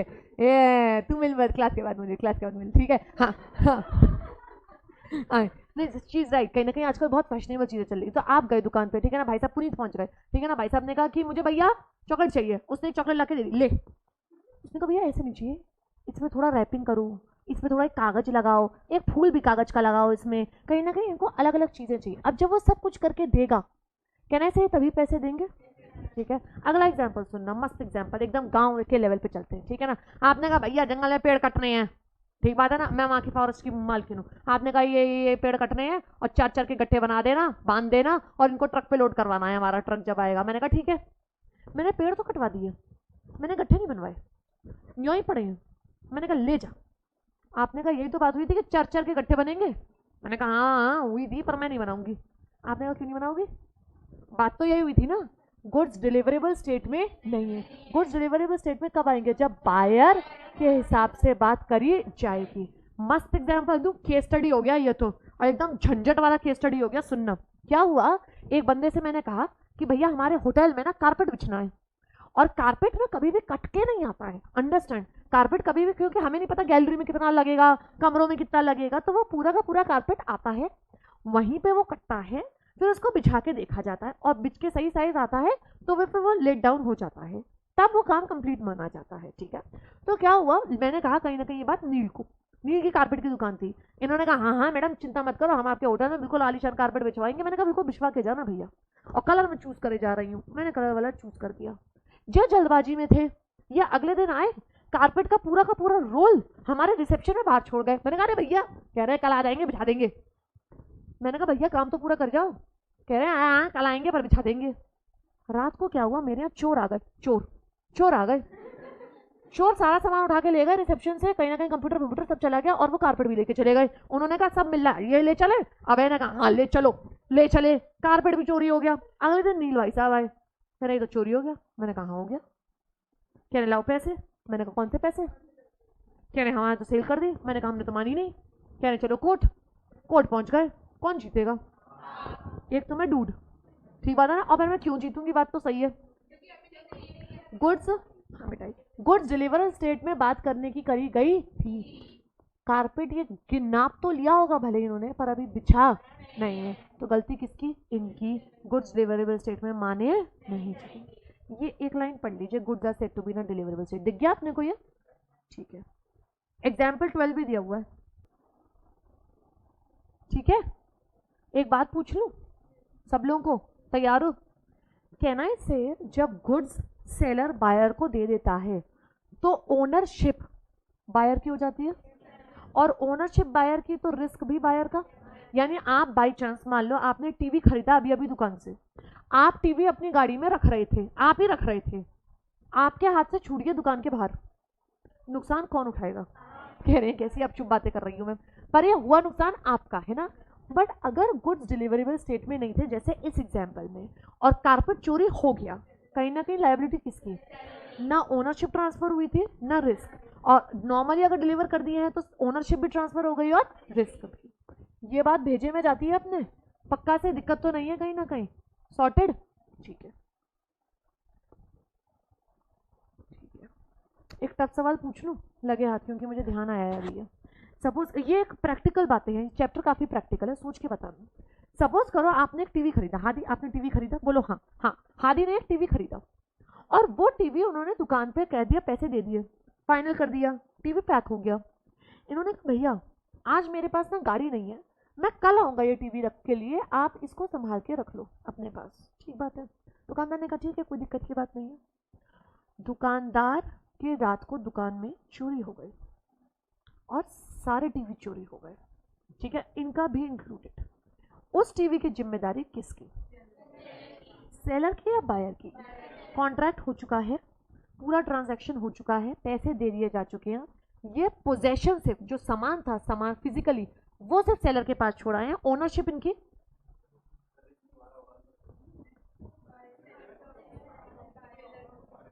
ये पहला सवाल है सीक्वेंस में, लायबिलिटी किसकी? सेलर की या बायर की? It is going to be of the buyer. Please listen to me carefully, please listen to me carefully. Seller ने कहीं ना कहीं जानबूझ के चोरी नहीं करवाई है, उसके यहाँ से सारा सामान गया है, सारा सामान गया है तो कहीं ना कहीं ऑलरेडी वो सामान बिक चुका था, ओनरशिप ट्रांसफर हो चुकी थी। पोजेशन किसके पास है उस बात से क्या फर्क पड़ता है? कहीं ना कहीं रिस्क भी किसके पास ट्रांसफर हो चुका था? बायर के पास। तो इस केस में लायबिलिटी बायर की आएगी, ना कि सेलर की। मैं अगला एग्जाम्पल देती हूँ, आपको अभी समझ में आएगा, प्लीज आएगा, समझ में आएगा। सेलर का सेम एग्जांपल, हादी ने टीवी छोड़ा, सामान ट्रांसफर, ओनरशिप ट्रांसफर हो चुकी थी, रिस्क ट्रांसफर हो चुका था, मैं मान के चल रही हूँ, पैसे दे दिए थे, इन्होंने कहा था मैं कल उठा लूंगा। सेलर अपनी दुकान पे बिल्कुल नेग्लिजेंस में ताला लगाना भूल गया, रात को बात करते हुए निकल गया, सारे टीवी चोरी हो गए। अगले दिन ये बात सबको पता चल गई कि उसकी गलती थी, उसने ऑर्डिनरी प्रूडेंस की तरह behave, man of ordinary prudence की तरह नहीं किया, ऐसे में इनका टीवी गया है। अब बताइएगा लायबिलिटी किसकी? सेलर की। Can I ask you one question? बहुत डिफिकल्ट क्वेश्चन है ये, बहुत डिफिकल्ट क्वेश्चन। बेलमेंट पढ़ाया है ना मैंने तुमको, हल्का सा बेलमेंट कराया है ना। बेलमेंट में कहीं ना कहीं सामान आप ही का होता है, बस पोजेशन किसी के पास होता है। जब ये सेल खत्म हो गई, हादी ने सामान खरीद लिया, वो टीवी सेलर ने बेच दिया, पर ये थोड़े समय के लिए वो टीवी उनके पोजेशन में छोड़ गए, कल ले जाएंगे। सेल के बाद ये बेलमेंट नहीं हो गया? कोई मुझे बता सकता है कैसे? बहुत डिफिकल्ट सवाल है, मुझे पता है ये। ओनरशिप किसके पास आ चुकी है? बायर के पास। सामान कहीं ना कहीं ये छोड़ के गए हैं सेलर के पास। अब सेलर उस सामान का क्या होगा? एक तरीके से बेली, सामान का ध्यान रखने वाला, as a man of ordinary prudence would have done. तुम ताला लगाना कैसे भूल गए? पहले वाले एग्जांपल में क्या हुआ? ताला लगाया था, चोर जानबूझ के ऐसे आए और वो सारा सामान चुरा के ले गए, इस केस में सेलर की लायबिलिटी नहीं है। पर दूसरे वाले केस में सेलर की लायबिलिटी आएगी। यहाँ बात सेलर और बायर की नहीं है, यहाँ बात बेलमेंट की है। यहाँ बात किसकी आ जाएगी? बेलमेंट। क्या हल्की सी ये बात समझ में आई है? मैंने हल्का सा ये टॉपिक उठाया, ये टॉपिक में दोबारा उठाऊंगी, डोंट वरी, ठीक है? सॉर्टेड? समझ में आता है? जब सेल हो जाता है तो क्या क्या ट्रांसफर हो जाता है? मेन तो और रिस्क। पोजेशन किसके पास है इस बात से ज्यादा फर्क नहीं पड़ता, हो भी सकता है बाहर के पास हो भी सकता है ना। सॉर्टेड? अगर sailor man of ordinary prudence की तरह बिहेव करे, सामान जब उसके पास पड़ा है, तो उसकी लायबिलिटी नहीं है। और अगर वो अटर नेग्लिजेंस दिखा दे कहीं ना कहीं और सामान चला जाए, तो फिर कहीं ना कहीं सेलर की लायबिलिटी आ जाए। पर एज अ सेलर आएगी या एज अ बेली आएगी? एज अ बेली आएगी। बात समझ में आती है? किसको नहीं आई? आई? थोड़ी आई समझ में? फिर हम लोग उसको लेंगे, ठीक है? ये डॉक्यूमेंट वाला आज नहीं करा रही मैं आपको टॉपिक। एक आध डेफिनेशन पे आ जाओ छोटी छोटी। ये सिर्फ रीडिंग के हिसाब से है डेफिनेशन, ज़्यादा करने का दिक्कत नहीं। मर्केंटाइल एजेंट, मर्केंटाइल लॉ मतलब बिजनेस लॉस, मर्केंटाइल एजेंट मतलब आपका बिजनेस एजेंट। कैन आई से सेलर हो सकता है खुद ना बेचता हो, उसका एजेंट बेचता हो, क्या वो भी सेलर ही माना जाएगा? यस। हो सकता है बायर खुद सामान ना खरीदने गया हो, एजेंट खरीदने गया हो, क्या वो भी बायर माना जाएगा? यस। उनके राइट्स एंड ड्यूटीज दोनों के कैसे होंगे? सेम। किसके जैसे? सेलर और बायर से। ठीक है, पढ़ लो एक बार। It means an agent who in the customary course of business यानी ordinary has such as an agent authority either to sell goods or to consign goods for the purpose of sale or buying of the goods. Such kind of agents are called as auctioneers, brokers, etc. ठीक, property वाली definition अभी रोक दें। Insolvent पढ़ लें यार, I think ये तो आप समझते होंगे इंसॉल्वेंट। प्राइस पढ़ लें, क्वालिटी ऑफ गुड्स पढ़ लें, तो अपने को मेरे ख्याल से ठीक है। Next time sale and agreement to sell कर लेते हैं। आप समझ गए, जो आज हो जाए और जो फ्यूचर के गुड्स हैं अग्रीमेंट टू सेल देख लें आ जाए। A contract of sale of goods, इसका सेक्शन 4 इंपॉर्टेंट मार्क कर लें। सेल और अग्रीमेंट टू सेल का सेक्शन 4 कर लें, 4(1) ना भी करें चलेगा। ठीक। A contract of sales of goods is a contract whereby the seller transfers or agrees to transfer the property in the goods to the buyer for a price. Property का मतलब लिख लीजिए ओनरशिप। प्रॉपर्टी एंड ओनरशिप दोनों का मतलब same है।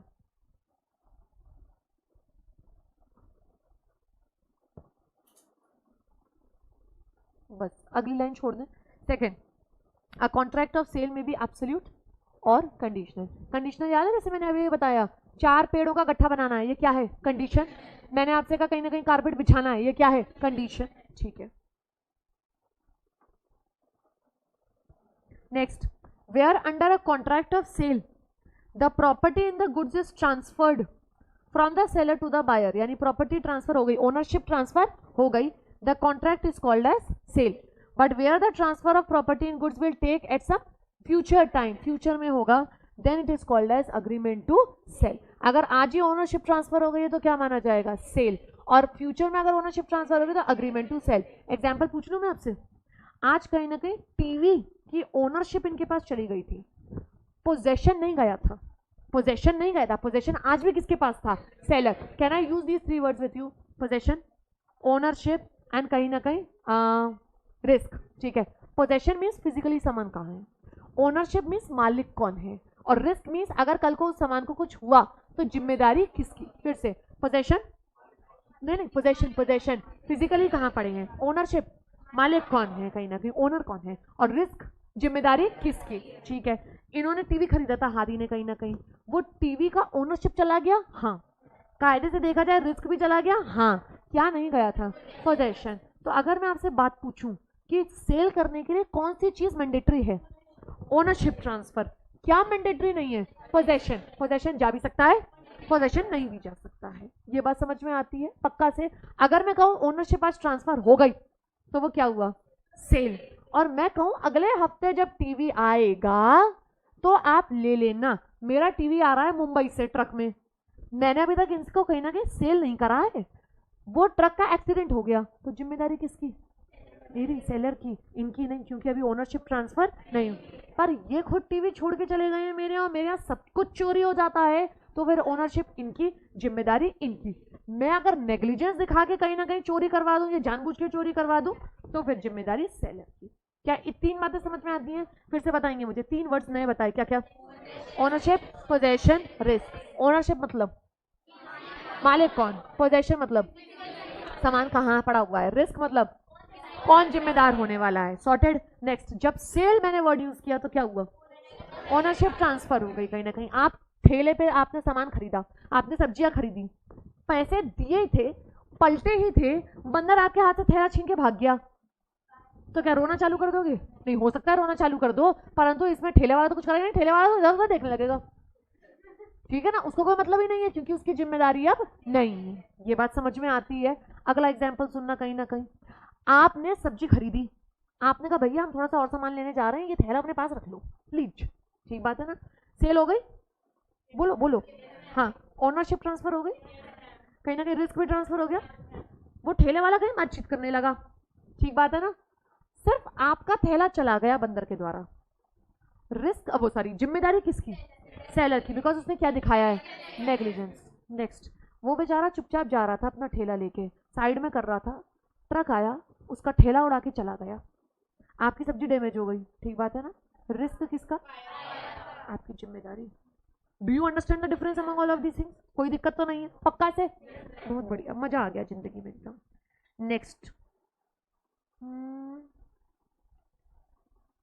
Cell और agreement to cell पढ़ लो हल्का हल्का सा।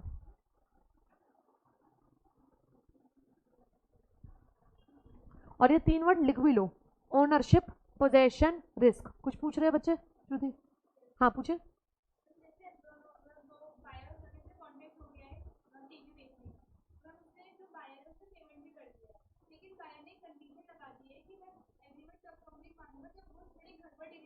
ठीक है, ठीक है, मैं आपको अभी, अरे भैया ये तो बहुत आगे तक की बात पहुंच गई, गुड्स इन ट्रांजिट की बात हो गई, मैं करूंगी, चिंता मत करो, ठीक है ना, ये टॉपिक मैं अलग से लूंगी, आज नहीं ले सकती। शी इज आस्किंग, बायर ने कहा मेरे घर पे सामान पहुंचवा देना, सेलर ने कहा ठीक है, उसने कहा सामान तब कंप्लीट मानूंगा, ओनरशिप तब ट्रांसफर होगी जब घर पे आ जाएगा। सेलर ने चुपचाप उसको कहीं ना कहीं अपने रिक्शे वाले के संग भेज दिया, सामान कहीं खो गया या टक्कर हो गई, जिम्मेदारी किसकी? सेलर या बायर की? आज डिस्कस नहीं करेंगे, आज ही थोड़ी ना चैप्टर निपटाना है, ये गुड्स इन ट्रांजिट की बात होती है, ट्रांजिट में अगर ऐसा कुछ हो गया तो क्या होगा, रिस्क किसका, वो मैं अलग से करूंगी, ठीक है ना बच्चे? ठीक है,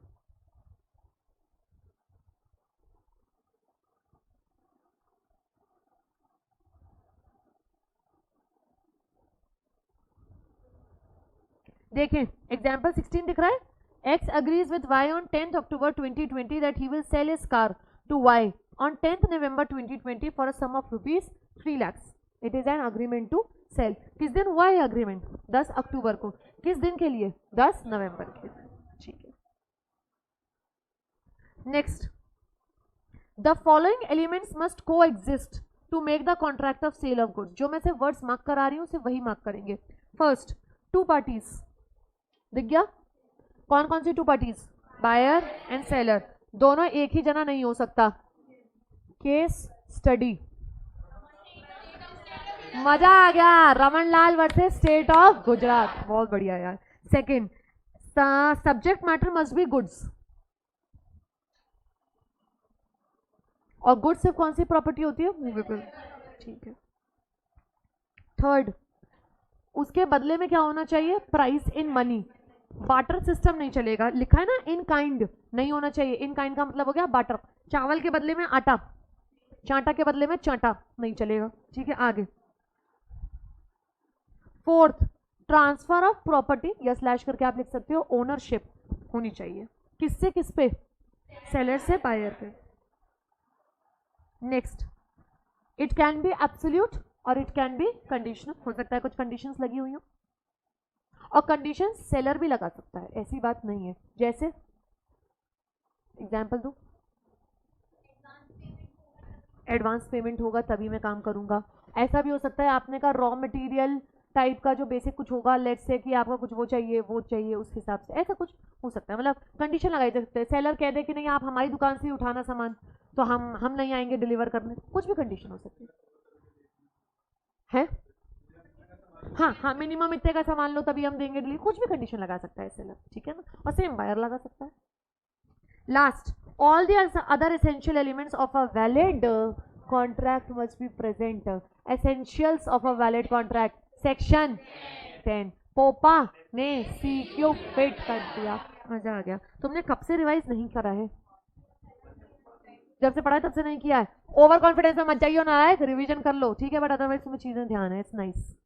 टाइप के डिफरेंसेस पढ़े थे आपके, ठीक है ना, डिफरेंसेस क्या हमें क्लियर हो चुके हैं, एक एक करके बताएंगे। First, sales, difference between sales and agreement to sell. 1, किसमें ओनरशिप ट्रांसफर अभी हो गई, किसमें ओनरशिप ट्रांसफर नहीं हुई, किसमें रिस्क ट्रांसफर हो गया, किसमें भी रिस्क ट्रांसफर नहीं।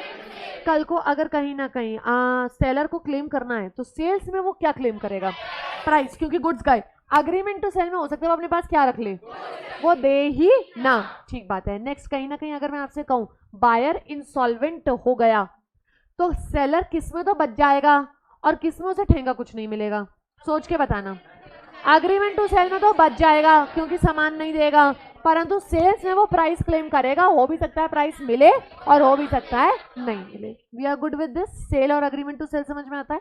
इसमें जस्ट इन रेम और जस्ट इन पर्सोनम ये वर्ड्स मैंने लिए थे, मुझे कौन समझाएगा ये वाला, मतलब इन 3 बच्चों को समझाएंगे। Just in rem and just in पर्सोनम।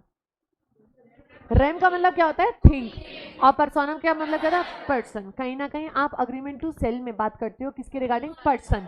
और रेम में थिंक की सामान जा चुका है तो आप सिर्फ क्या लोगे? पैसे। परंतु अग्रीमेंट टू सेल में आप उस पर्सन से क्या ही क्लेम करोगे? कुछ भी नहीं।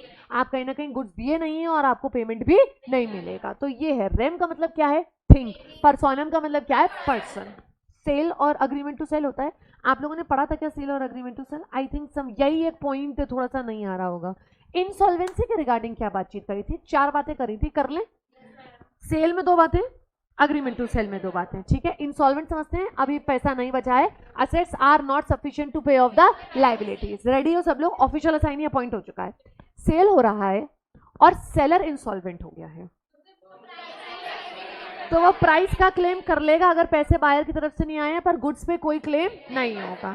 क्यों? बिकॉज गुड्स किसके हो गए? बायर के। नेक्स्ट आगे बढ़ जाऊं मैं। कहीं ना कहीं अगर मान लो पोजेशन पड़ा भी है सेलर के पास तो भी वो उसका कुछ कर नहीं सकता। याद रखिएगा पोजेशन से कोई फर्क नहीं पड़ता। नेक्स्ट बायर की बात करूं मैं अगर आपसे, बायर इंसॉल्वेंट हो गया और सेल हो चुका है, कहीं ना कहीं सामान पे किसका हक आ जाएगा? ऑफिशियल असाइनी का, बिकॉज अब वो गुड्स किसके हो गए हैं? बायर के। कहना है वो गुड्स एसेट्स बन गए हैं बायर के, तो वो उसको जो भी ठिकाने लगाना चाहे लगाएगा, और जो भी लायबिलिटीज बनती हैं सेलर को पे करने की वो कहीं ना कहीं करनी पड़ेंगी, और अगर नहीं कर पा रहे हैं तो फिर तो वो है ही नुकसान ही है बेसिकली, ठीक है।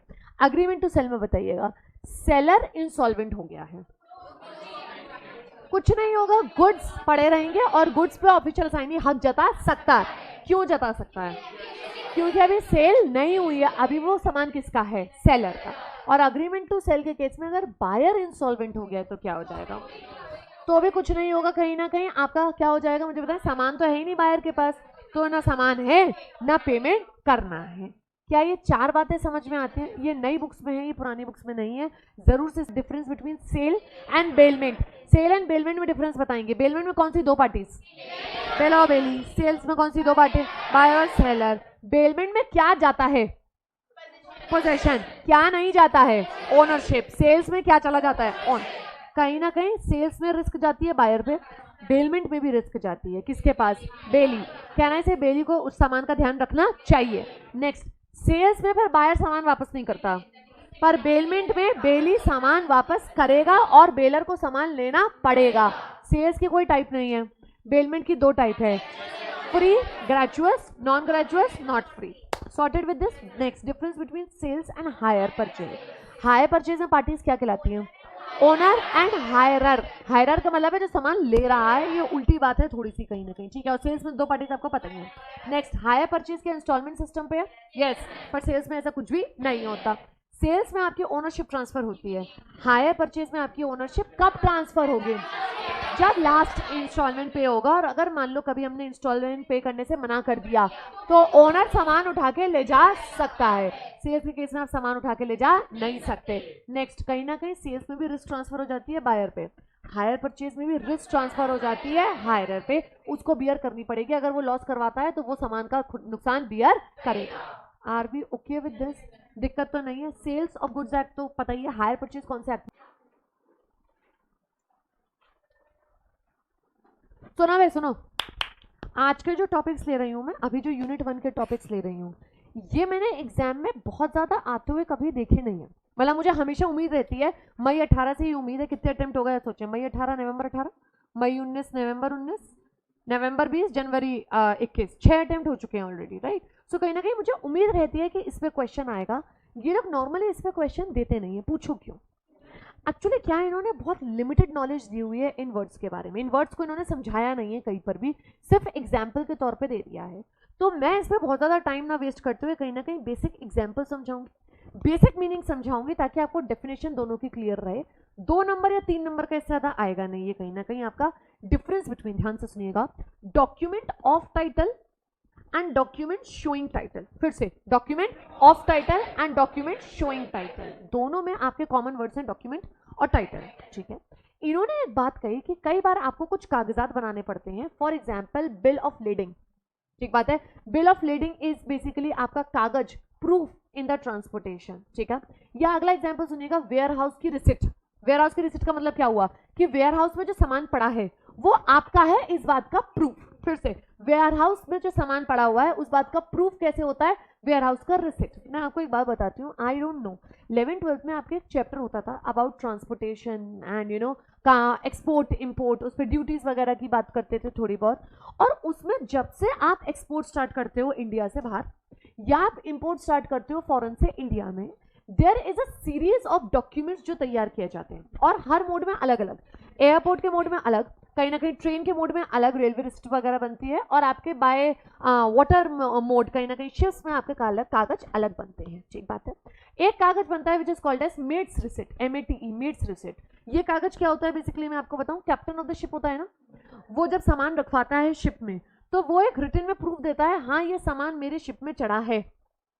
ये वो प्रूफ देता है वहां का जो बंदा है जो वहां से एक्सपोर्ट कर रहा है, और यहाँ पे जो बंदा को आप सामान देने वाले हो कहीं ना कहीं जो इंपोर्टर है उसको वो कागज दिया जाएगा, यानी वो 3 कॉपीज में बनता है।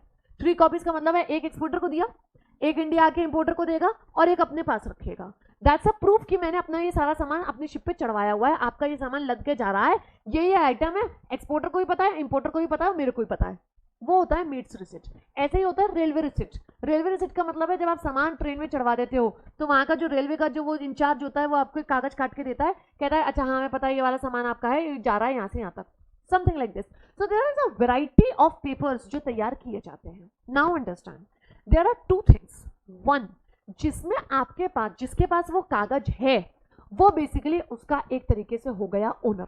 फिर से, जिसके पास वो कागज है वो एक तरीके से हो गया ओनर। मैम एग्जांपल दो, जैसे सपोज करो मैंने किसी अपने एजेंट को, मैं रहती हूँ आगरा में, ठीक है, मैंने अपने एक एजेंट को लेट्स से जानवी को अपॉइंट किया। मैंने कहा जानवी ये लो कागज, मेरी तरफ से है power of attorney. Power of attorney का मतलब है मैं आपको अपनी पावर्स दे रही हूँ, ठीक है।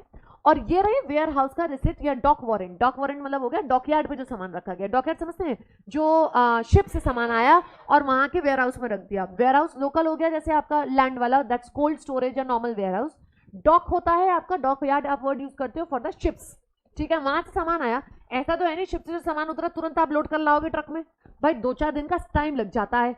आपको मैंने कहा जानवी जाओ मुंबई और कहीं ना कहीं आप मेरे लिए वो सामान लेके आओ बाय ट्रांसपोर्ट रूट, ठीक है, रोड रूट से ही लेके आएंगी, पर इनको वहां तक जाना पड़ेगा। और वहां पे जो इंचार्ज होगा डॉक पे, कहीं ना कहीं वो इनको सामान क्यों डिलीवर करेगा, वो कहेगा आपके पास क्या प्रूफ है, तो ये मेरे कागजात दिखाएंगी कहीं ना कहीं। आप समझिएगा ये उस सामान को बिल्कुल कैसे डील करने वाली हैं, अपने सामान जैसा।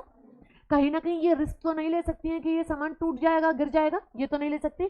एकदम एक कार्टन फेंका, कहीं ना कहीं इनको संभाल के देखना, अरे भाई आराम से डाल, कोई दिक्कत की बात नहीं, आराम आराम से चढ़ाओ इसको कहीं ना कहीं, क्योंकि एक तरीके से कैन आई से he is behaving just like the owner of that goods, ठीक है।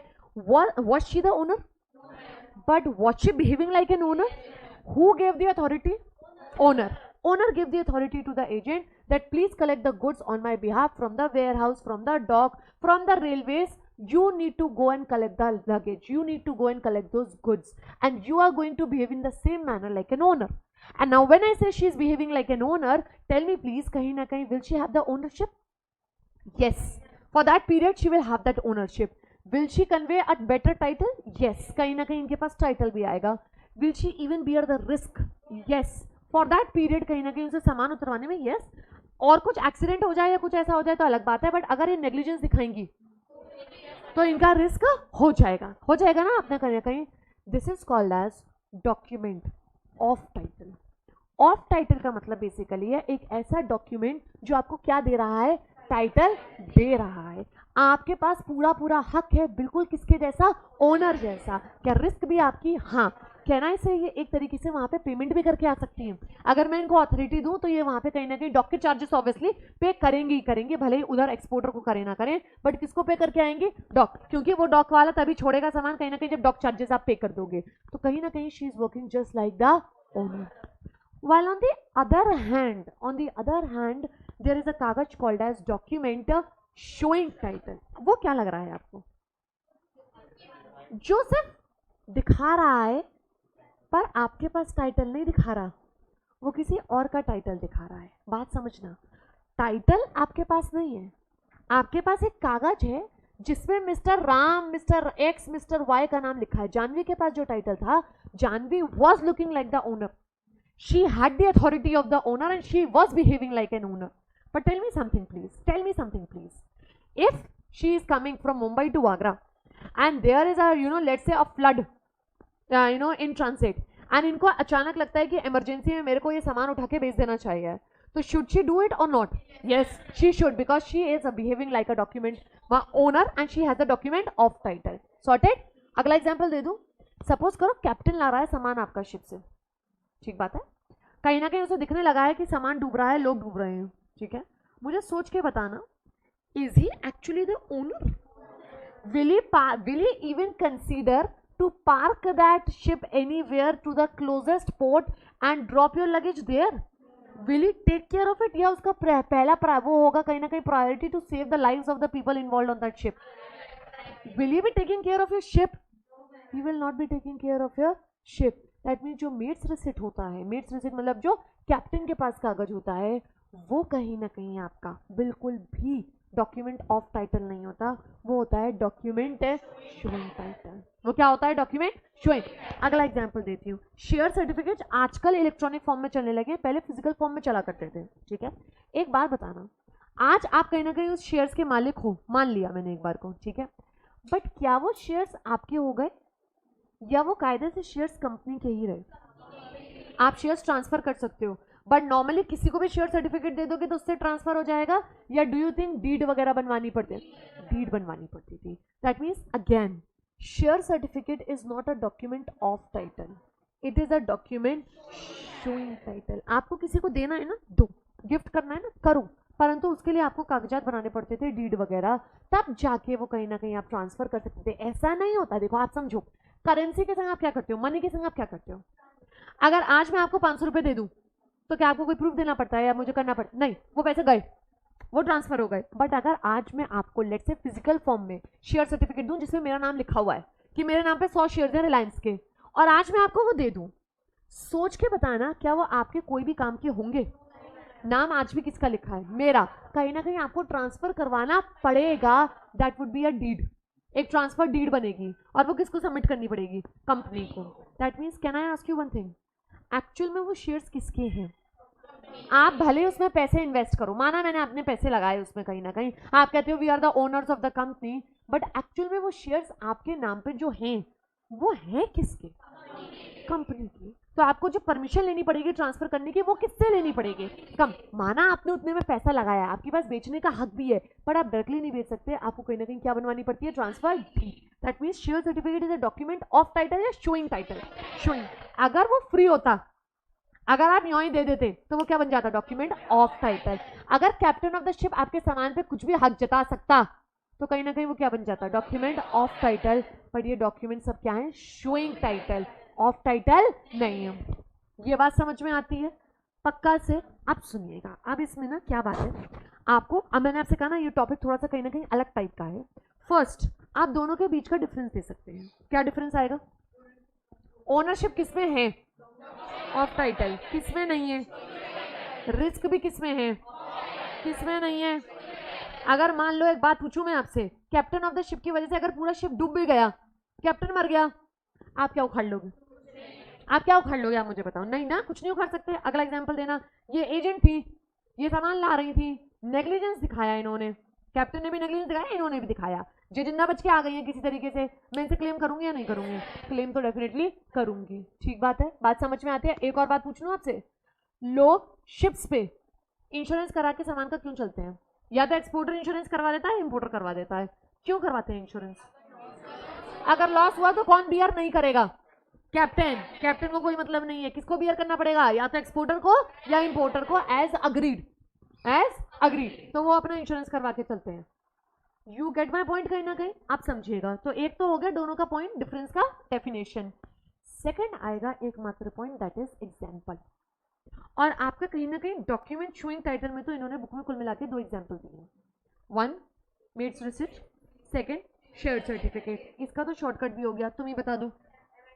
एस, ठीक है ना मिस?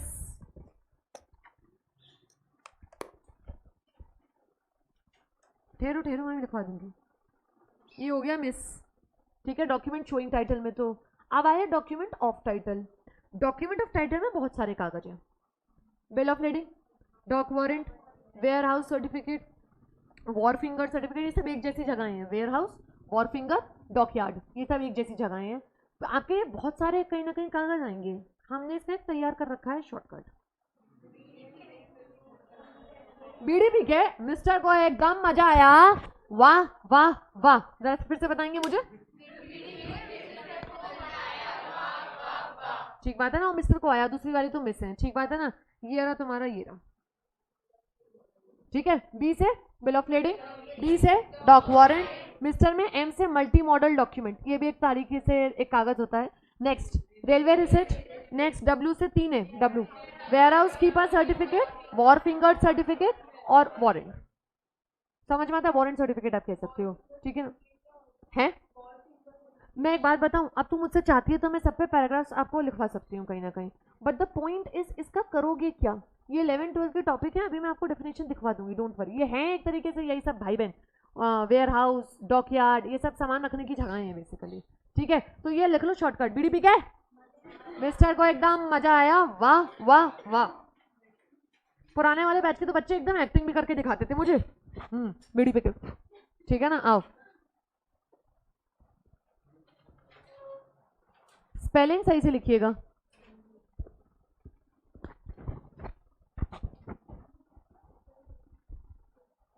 ये शॉर्टकट बनाने में मुझे काफी समय लगा था, बिकॉज ये इतने गंदे कागज थे कि मन ही नहीं करता था इनका शॉर्टकट बनाने का। तो अभी पिछले से पिछले अटेम्प्ट में मैंने बनाए थे ये कहीं ना कहीं, तो अब ये बना लो एकदम, जिंदगी में मजा आ जाएगा तुम्हें भी। वाह वाह वाह। कितने कागज हो गए, 3 3 6 1 7 कागज। जहां आपने एग्जाम में लिख दिया, एग्जाम ना गिर जाएगा, बेहोश हो जाएगा खुशी के मारे, कह रहे बच्चा सारे कागज याद करके आ गया है ना, इसे तो नंबर दो, एक्स्ट्रा दो इस बच्चे को।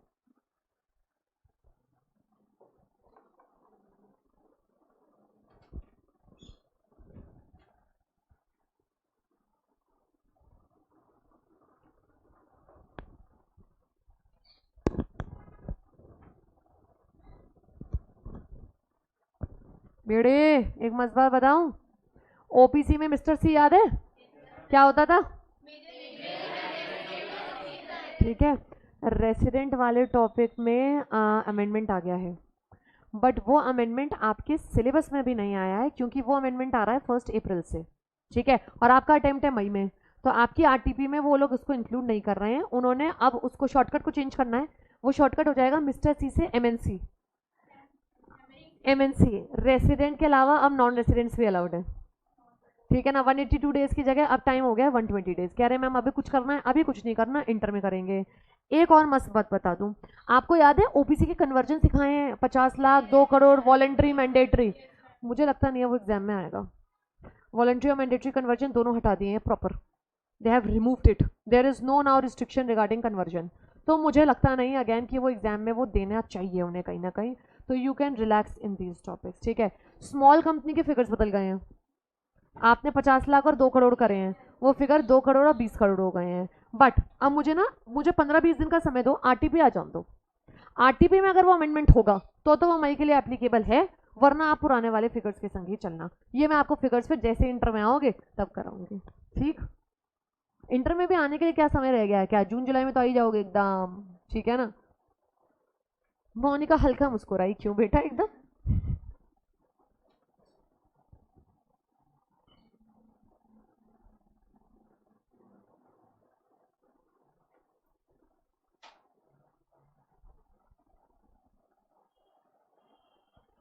एक कौन एब्सेंट, कोई एब्सेंट है, अच्छा। तुम्हारा दोनों का लड़ाई हो गया है, अलग अलग हो गए हो, मुझे ऐसा लग रहा है एकदम जिंदगी में। अच्छा एकदम आता शर्मा है कि नहीं, ऐसी कोई बात नहीं है, ठीक है। बीडीपी के मिस्टर को मजा आया, वाह वाह वाह, ठीक बात है ना। बी से क्या है, बिल ऑफ लेडिंग, डी से क्या है, एम से क्या है, मल्टी मॉडल डॉक्यूमेंट, ठीक है ना। नेक्स्ट आर से क्या है, रेलवे रिसिप्ट, ठीक है। डब्ल्यू डब्ल्यू डब्ल्यू, ठीक है, वेयर हाउस, वॉर फिंगर और वॉरेंट। स्पेलिंग ठीक लिखिएगा, ठीक है ना बच्चे। कई बच्चे वॉर फिंगर की जगह लिटिल फिंगर, लेडीज फिंगर लिख रहे हैं, ये काम नहीं करना है, ठीक है ना, सॉर्टेड। नेक्स्ट आप ये डायग्राम बना चुकी हो ना सब लोग, सब लोग? ठीक है, जरा बुक खोलो।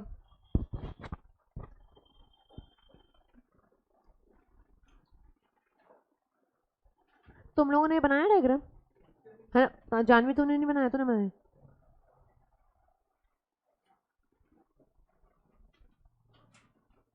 नशेबाज कह रही है नहीं मैंने तो ये बनाया है, नहीं है, अच्छी झूठ ये बात, मैंने तो कभी नहीं बनाया।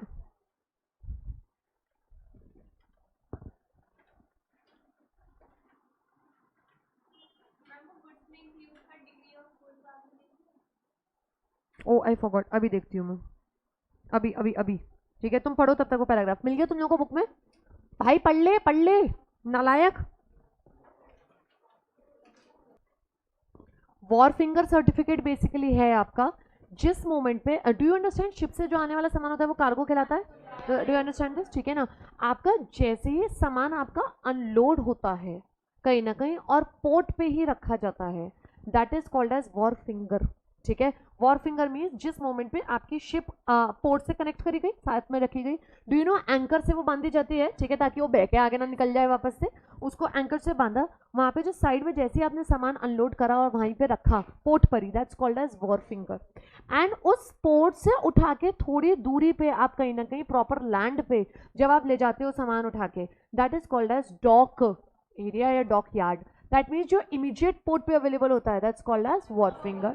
आप अगर इमीडिएट वहीं की वहीं सामान ले जाओ तो वॉर फिंगर सर्टिफिकेट, और अगर आप थोड़े दिन बाद ले जाओ तो वहां पे तो पड़ा रह नहीं सकता है क्योंकि लिमिटेड एरिया है, पोर्ट पे बहुत सारी शिप्स आ रही हैं, तो वो जिस वेयर हाउस में शिफ्ट कर देते हैं आपका सामान, दैट्स कॉल्ड एज डॉकयार्ड। क्योंकि it's close by to the water, that's why it's called as dockyard, while wharfinger is just on the port, water port. Is it fine with us? ठीक है, एक चीज आप और क्या पूछ रहे थे? हाँ, क्या हमें समझ में आता है? इन्होंने आप देखो भर भर के एग्जाम्पल ही दिए हुए हैं और एक हल्का सा मीनिंग है जिसमें ओनरशिप ट्रांसफर दिखे वो क्या? Of title. और जिसमें सिर्फ प्रूफ एक इंडिकेशन है, कागज है कि हाँ that's showing title. Showing title में दो एग्जाम्पल है, miss that is mate's receipt and share certificate. और इसमें क्या क्या एग्जाम्पल है?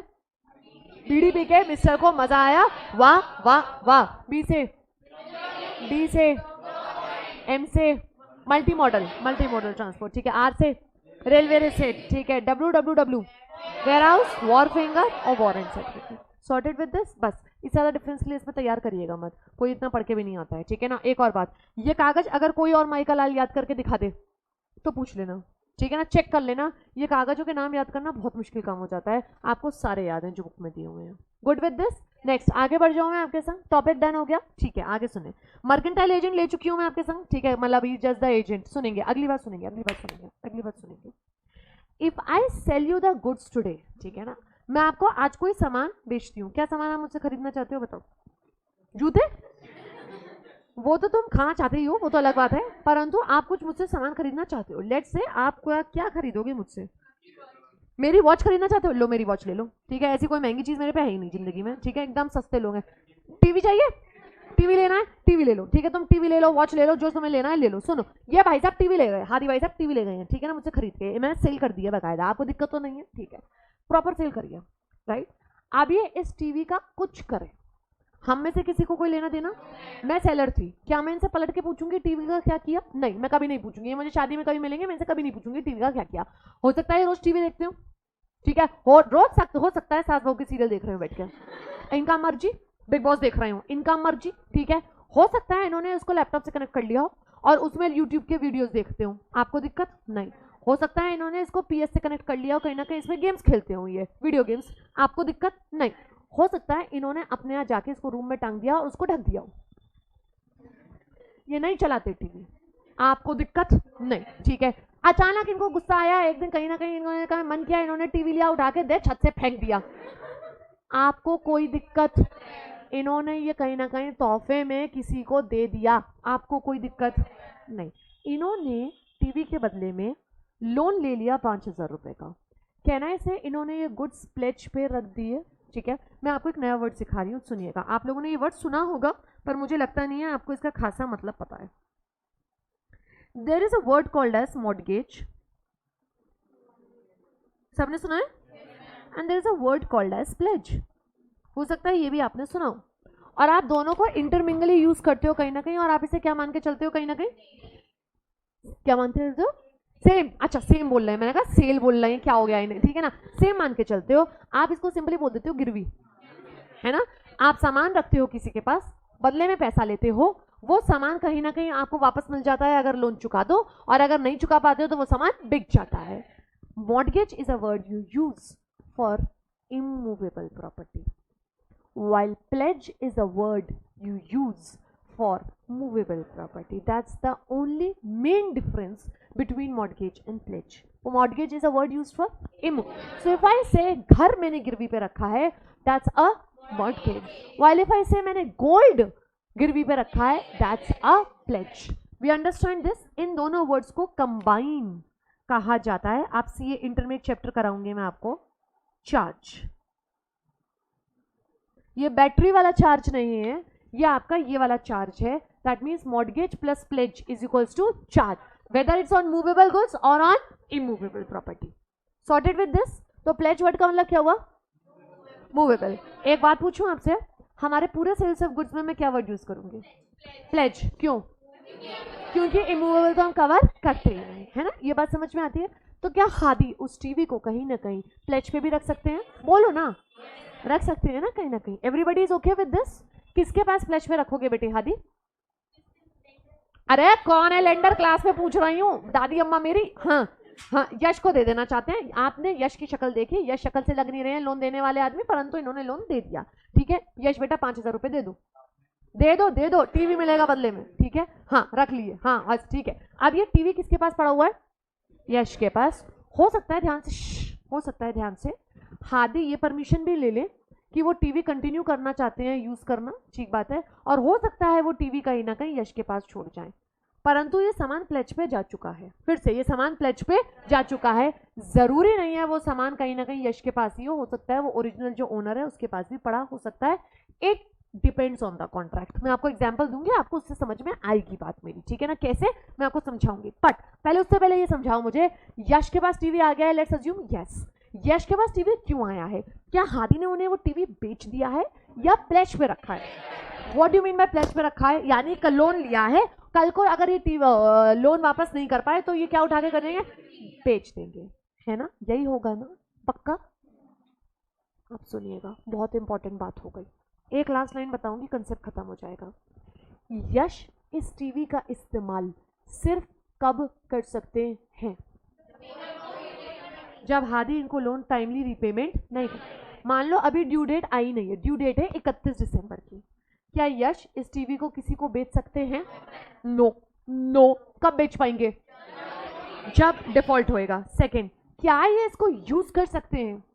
नो। आप इसको दूसरे तरीके से समझिएगा, मैं आपको अगला एग्जांपल देती हूँ। आपने बैंक से लोन लिया अपनी गोल्ड की ज्वेलरी रख के, तो डू यू थिंक बैंक वाले गोल्ड का वो तो एकदम सोना पहन के रोज घूम रहे हैं वहां पे, एकदम आपकी चेन पहन के बैठे हुए हैं, कह रहे हैं हमारे पास प्लेज पे है तो हम पहनेंगे, ठीक है ना। पहन के बैठ गए हैं वो, बिल्कुल एकदम टीका वीका लगा के बैठ गए हैं।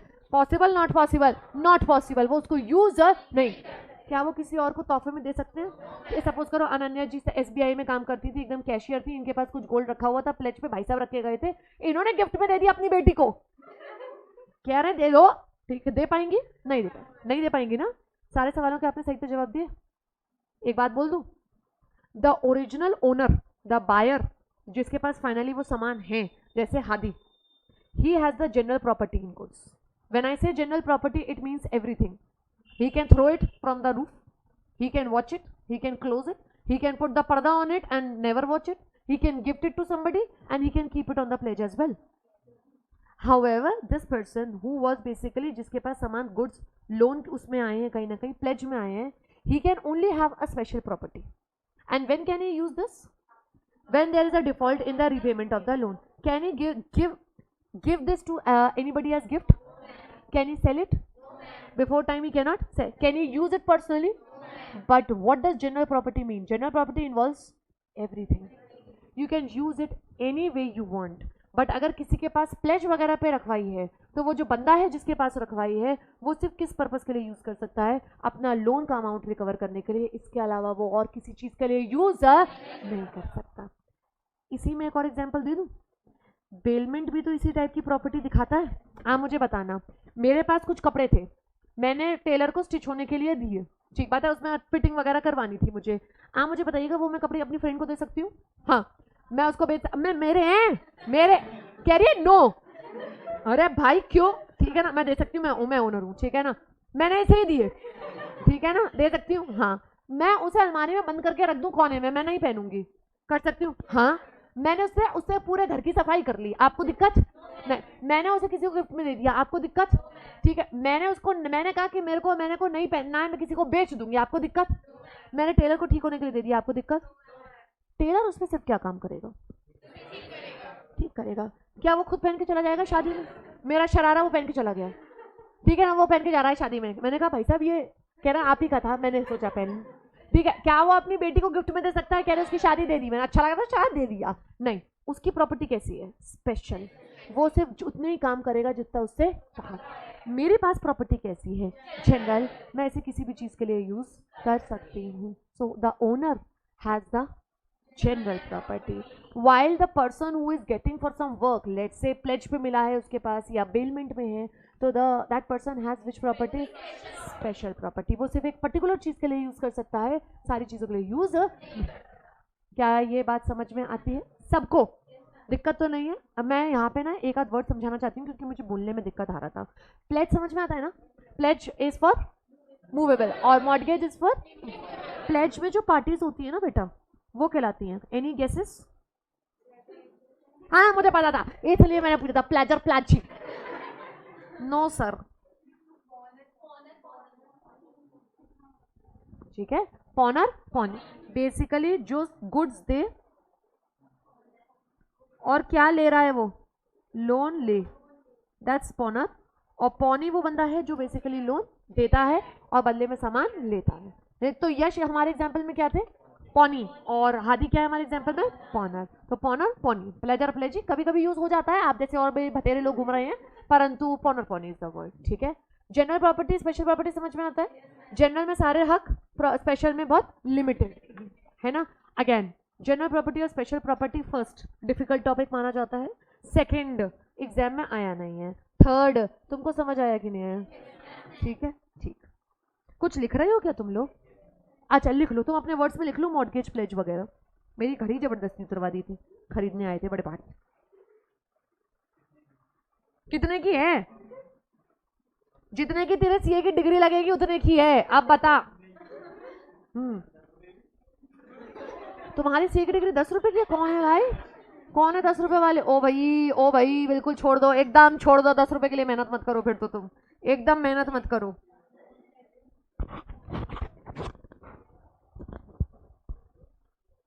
मॉर्गेज का मतलब लिख लीजिएगा फॉर इमूवेबल, एंड प्लेज का मतलब लिख लीजिएगा फॉर मूवेबल।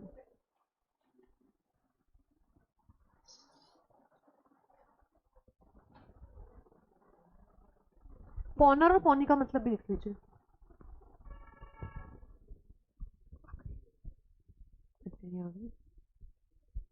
हाँ दीदी, तुमको बता दिया अपने समझने? हाँ हाँ बताओ।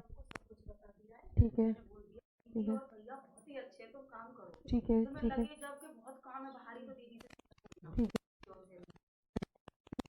ऐसे भी बता दिए आपने। ठीक, हाँ मैं मिल लेती हूँ, मैं मिल लेती हूँ। वो अच्छा वो नहीं आई होगी आप कह रहे हो ना? मैं इनका आज से ही शुरू कर दूंगी, मुझे कोई दिक्कत नहीं है, ठीक है ना, मुझे कोई तकलीफ नहीं है, आप ये कर। ठीक है ठीक है ठीक है। और मैं कही थी आटा जरूर लगा देना दीदी। अच्छा लगा दिया, रोटी सेक दो कच्ची हल्की सेकना, फिर मैं उसको तवे पे सेक लूंगी। चिल्लड़ हो जाएंगी, चलो फिर। हाँ आपने कहा था ना देर से आओगी, इसलिए तो मैं कह रही हूँ। ठीक है ठीक है ठीक है, सलाद काट दो दीदी, एक प्याज, एक टमाटर, एक गाजर। हाँ एक टमाटर, गाजर, एक प्याज, ये काट दो।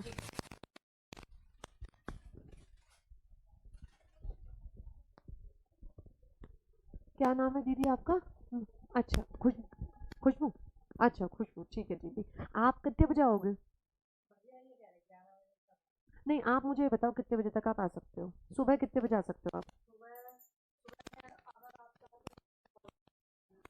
कितने घर और कर रहे हो कहीं पे? बजे आ जाओ, ठीक है ना, आप 9 बजे आ जाओ। 9 बजे आप सारा काम कर दो, सफाई वगैरह। मैं एक बार आपको पूरा और बता दूंगी सफाई वगैरह का। कमरे तो आपने देख ही ली होंगे मेरे ख्याल से, है ना? तो हाँ, नहीं हो सकता है कोचिंग वाला दीदी, आना तो आपको 2 बार ही पड़ेगा। जो पहले जो भी लगी हुई थी वो भी 2 बार ही आती थी, क्योंकि ये क्लास खाली होती है 2 ढाई बजे तक, और सुबह 7 बजे से ही चलती रहती है। तो ऑफिस, सिद्धियाँ और क्लास, ये तो आपको फिर दूसरे टाइम पे ही करना पड़ेगा कहीं ना कहीं आके। एक टाइम पे आके तो काम नहीं होएगा, 2 टाइम तो मेरे को चाहिए ही चाहिए। एक टाइम में नहीं होएगा भरत, क्लास खाली नहीं होती है 2 ढाई बजे से पहले। हाँ, तो फिर 2 बार तो आना ही पड़ेगा आराम में। ये चीज़ है। मुझे लगा कहीं और आप काम करते होगे तो वहाँ का काम निपटा के आके फिर कर लेना, ऐसे है। ये चक्कर है दीदी, क्योंकि एक बार में काम होगा नहीं। आ जाओ, आपको जिस समय सहूलियत हो, 2 बजे आ जाओ, 2:15 पे आ जाओ। सुबह आके पूरी सफाई, क्लास, ऑफिस और सिड्ढियाँ, ये उस समय, ये उस समय रहेंगी सफाई, और किचन तो। हाँ, आप रहते कहाँ हो? अच्छा अच्छा अच्छा अच्छा, तो एक आध काम कोई और पकड़वा दो तो बीच में फिर वाला काम करेंगे। अच्छा, तो हो जाएगा। हाँ, अच्छा, हाँ, तो फिर यहाँ आ जाओ सुबह सुबह, ये मेरे को ठीक रहेगा। हाँ हाँ, 1 बजे भी नहीं होएगा ना भरत, 2 बजे से पहले मत आओ, अब 2 बजे क्लास खाली। हाँ, 2 बजे आप आ जाओ। हाँ, कोई दिक्कत नहीं है, आधे घंटे का काम है, क्योंकि क्लास क्या होता है दीदी, रोज गंदी होती है, बच्चे आते हैं रोज इतने, तो वो गंदी होती है, तो ऑफिस, क्लास और सिड्ढियाँ फिर आप उस समय करते हुए जाना, और किचन के बर्तन करते हुए चले जाना। निकल, ठीक है ना जी? ठीक है।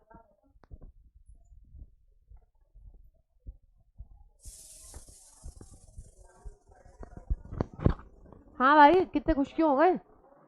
जनरल प्रॉपर्टी, स्पेशल प्रॉपर्टी मिला क्या आपको? कहाँ मिला? प्रॉपर्टी में मिला क्या? क्या आपको समझ में आता है एकदम? प्लेज वाला बात समझ, बातचीत बंद। Pledge is a detailed topic in CA inter, ठीक है ना? आपको मैंने एक इंडेमनिटी वर्ड बताया, वो है, गारंटी वर्ड बताया है, वो है, बेलमेंट, वो है, और ये प्लेज है, ठीक है ना? ये टॉपिक्स आपके हैं, सॉर्टेड। नेक्स्ट, इंसॉल्वेंट छोड़ो, हो गया। प्राइस हो गया, क्वालिटी हो गया, ठीक है। नेक्स्ट, ये सेल और अग्रीमेंट टू सेल करा चुकी हूं मैं आपको सर, ठीक है।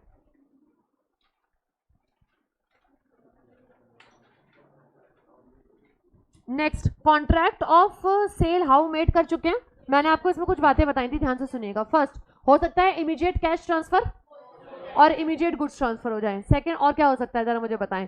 आज मैंने कैश दे दिया, पर गुड्स मैं अगले हफ्ते लूंगी, चलेगा? नेक्स्ट, मैंने आज गुड्स ले लिए, कैश नहीं दिया, पैसे बाद में हो गए। नेक्स्ट, एडवांस पहले ही आ चुका था, आज गुड्स ट्रांसफर हुए हैं तो आज सेल्स मान ली गई कहीं ना कहीं। नेक्स्ट, आज दोनों में से कुछ नहीं हुआ, सेल फ्यूचर भी सेल आपका कहीं ना कहीं, प्राइस भी फ्यूचर में और गुड्स भी फ्यूचर में। क्या ये बात सॉर्टेड है? क्या ये अग्रीमेंट टू अग्रीमेंट वेरी करेगा? यस। क्या ये कॉन्ट्रैक्ट टू कॉन्ट्रैक्ट अलग हो सकती है चीजें? यस। आपको क्वेश्चन ध्यान से पढ़ना पड़ेगा और पता करना पड़ेगा वो सेल है या अग्रीमेंट टू सेल है। Sorted with this? आगे बढ़ूं मैं आपके साथ, ठीक है? आओ, ये सुनिएगा यार कहीं ना कहीं, और ये दोनों ही टॉपिक बहुत आसान है, इसमें घबराने की कतई जरूरत नहीं है। देखें, first, goods perishing before making of contract, ठीक है? मैं एक एग्जांपल देती हूँ, ठीक है? आपको एग्जांपल से साफ पता चल जाएगा, अभी की अभी आप इंडियन कॉन्ट्रैक्ट एक्ट में ये दोनों टॉपिक पढ़ चुके हैं। रेडी सब लोग? मैं आई आपके पास, ठीक बात है, आप अपना घोड़ा बेचने में इंटरेस्टेड थे, आपके तवेले में घोड़े थे, आप वो एक सफेद घोड़ा जो है वो बेचने में इंटरेस्टेड थे। मैंने कहा ठीक है, मैं खरीदने में इंटरेस्टेड हूँ कहीं ना कहीं। हम कहीं ना कहीं बातचीत कर रहे थे, मैंने कहा वो जो आपका सफेद घोड़ा है, आप कह रहे हैं हाँ बहुत बढ़िया है, बहुत पुराने समय से चल रहा है, बहुत अच्छा है, एकदम बहुत तेज दौड़ता है, फलाना ढिमाका। आपने कहा बड़ा स्पीशीज उसका अलग है, इसमें पैसे लगेंगे, ये सारी बातचीत चल रही थी। मैंने कहा ठीक है, मैं अपने संग पैसे तो लेके आई हूँ, मैं अभी पैसे दे जाऊंगी आपको कहीं ना कहीं, और आप मुझे अभी दे दीजिएगा, मैं घर वापस घोड़े से ही लौटूंगी। आपने कहा हाँ ठीक है। अचानक ये कॉन्ट्रैक्ट हो ही रहा था कहीं ना कहीं, अचानक खबर आती है कि अंदर से आगे किसी ने बताया, या परमानेंट यही न्यूज आती है हमेशा, आप जानते हैं, घोड़ा मर गया, ठीक है? आप मुझे सोच के बताइएगा, क्या कॉन्ट्रैक्ट हुआ? क्या गुड्स पेरिश हो गए? अरे गुड्स पेरिश हो गए, समझते हैं? घोड़ा मर गया, पेरिश हो चुका है, खत्म हो चुका है, ठीक है? क्या ये कॉन्ट्रैक्ट हो गया या वॉइड हो जाएगा? कहना है ये तो कॉन्ट्रैक्ट होने से पहले ही वॉइड हो गया है, तो वर्ड अब इनिशियो है, ना सेलर का कुछ ना बायर का कुछ। मान लो मैंने अगर कुछ एडवांस दे दिया होता तो आप क्या करो, वापस कर दोगे। सॉर्टेड है, पढ़ लो देख लो। Where there is a contract for the sale of specific goods, the contract is void if the goods without the knowledge of the seller have at the time when the contract was made has become perished or become so damaged as no longer to answer to their description। यानी अब वो perish होके इतना बेकार हो चुका है कि अब वो बचा ही नहीं है। जैसे घोड़ा लंगड़ा हो गया तो भी वो पेरिशेबल ही माना जाएगा, पेरिश्ड माना जाएगा कहीं ना कहीं। Sorted with this. एक बात पूछूं आपसे, इन्होंने वर्ड स्पेसिफिक क्यों बोला है? इन्होंने यहाँ पे कोई और वर्ड क्यों, सिर्फ नॉर्मल गुड्स क्यों नहीं बोला, स्पेसिफिक क्यों बोल रहे हैं? और मैंने भी एग्जांपल बड़ा स्पेसिफिक लिया, घोड़े वाला एग्जांपल लिया आपके संग कहीं ना कहीं। अगर ये गुड्स अनअसर्टेन्ड होते, सोच के बताना, अगर ये अनअसर्टेन्ड होते और 100 किलो आटे में से आपके फैक्ट्री में 10 किलो बर्बाद होता तो भी ये कॉन्ट्रैक्ट कैसा रहता, वैलिड। क्यों? बिकॉज गुड्स स्पेसिफिक नहीं है। आप बचे हुए 90 किलो में चले जाते हैं हम कहीं ना कहीं, बट गुड्स अगर स्पेसिफिक है, स्पेसिफिक समझते हैं, जो कहीं ना कहीं घोड़ा एक ही था, उसके जैसा कोई दूसरा नहीं। मैं आपने कहा आपकी आई, आपकी फैक्ट्री में, इसको दूसरे एग्जांपल से करते हैं, आपकी फैक्ट्री में टन्स एंड टन्स ऑफ आटा पड़ा हुआ है, ठीक है। मैं आपके संग आटे का कॉन्ट्रैक्ट कर रही थी, मैंने कहा भैया मुझे 100 टन चाहिए। आपने कहा हाँ मैडम बिल्कुल लेके जाइए, A1 क्वालिटी है, फलाना डिमा का, प्राइस की बात हो रही थी। तभी कोई दौड़ता हुआ आया, आपके यहाँ 2 फैक्ट्री थी लेट से, वो कहता है एक फैक्ट्री में आग लग गई। आपने पूछा दूसरी फैक्ट्री का माल तो सही है ना? उसने कहा हाँ। आप मुझे बताइएगा हमारा कॉन्ट्रैक्ट अभी भी चालू रहेगा या नहीं? चालू रहेगा, बिकॉज गुड्स कैसे हैं, असर्टेन, अनअसर्टेन। आपकी स्पेसिफिक गुड्स नहीं, स्पेसिफिक गुड्स हो तो आपका कॉन्ट्रैक्ट वर्ड हो जाएगा, बट अनअसर्टेन में से अगर कुछ भी बचता हुआ हो तो हम उसको कहीं ना कहीं कॉन्ट्रैक्ट को वैलिड कंटिन्यू कर सकते हैं। Do you understand this? Why why why? Because specific तो एक यूनिक था, असर्टेन अनअसर्टेन में कोई दिक्कत की बात। वो तो कोई 10 किलो आटा वो जो बेकार हो गया वो ले लेते, या कोई और 10 किलो आटा ले ले, उसमें कोई दिक्कत की बात नहीं। किसको नहीं आया ये समझ? नील आया बेटा तेरे को समझ? यहाँ पे सबको समझ में आया पक्का से? ठीक है, नेक्स्ट आएंगे। ये भी बताना यार, ये बहुत आसान है। Goods perishing before sale but after agreement to sell. Suppose करो आज मैंने आपके संग अग्रीमेंट किया, आपने कहा कि मेरे को 1 टन चीनी अगले हफ्ते चाहिए। मैंने कहा हाँ ठीक है यार, हमारी फैक्ट्री में प्रोड्यूस होता है, अभी तो है नहीं इस टाइम पे, अग्रीमेंट टू सेल कर लो, आप अगले हफ्ते का डन करो। आपने कहा ठीक है। मेरी फैक्ट्री में आग लग गई, सब कुछ तहस नहस हो गया, अग्रीमेंट टू सेल तो हो गया था बट अभी सेल नहीं हुआ था। आप मुझे बताइएगा ऑब्वियसली ये कॉन्ट्रैक्ट कैसा हो जाएगा? क्योंकि पूरी फैक्ट्री जल चुकी है और अब मैं कहीं से अरेंजमेंट नहीं कर सकती हूँ, ये क्या हो जाएगा, वॉइड। पर एक बात पूछ लूँ, अगर ये गलती मेरी होती तो कहीं ना कहीं आप मुझसे क्लेम कर सकते थे कि नहीं? यस, आप मुझसे गुड्स क्लेम करते या मुझसे जो डैमेजेस होते हैं वो क्लेम करते? डैमेजेस। क्या क्लेम करते? डैमेजेस। क्योंकि गुड्स गलती किसकी थी? सेलर की। Without the fault of the seller अगर कुछ गुड्स डैमेज हुए हैं तो उसमें फिर कॉन्ट्रैक्ट कैसा हो जाएगा आपका? वॉइड। देख लो, पढ़ लो।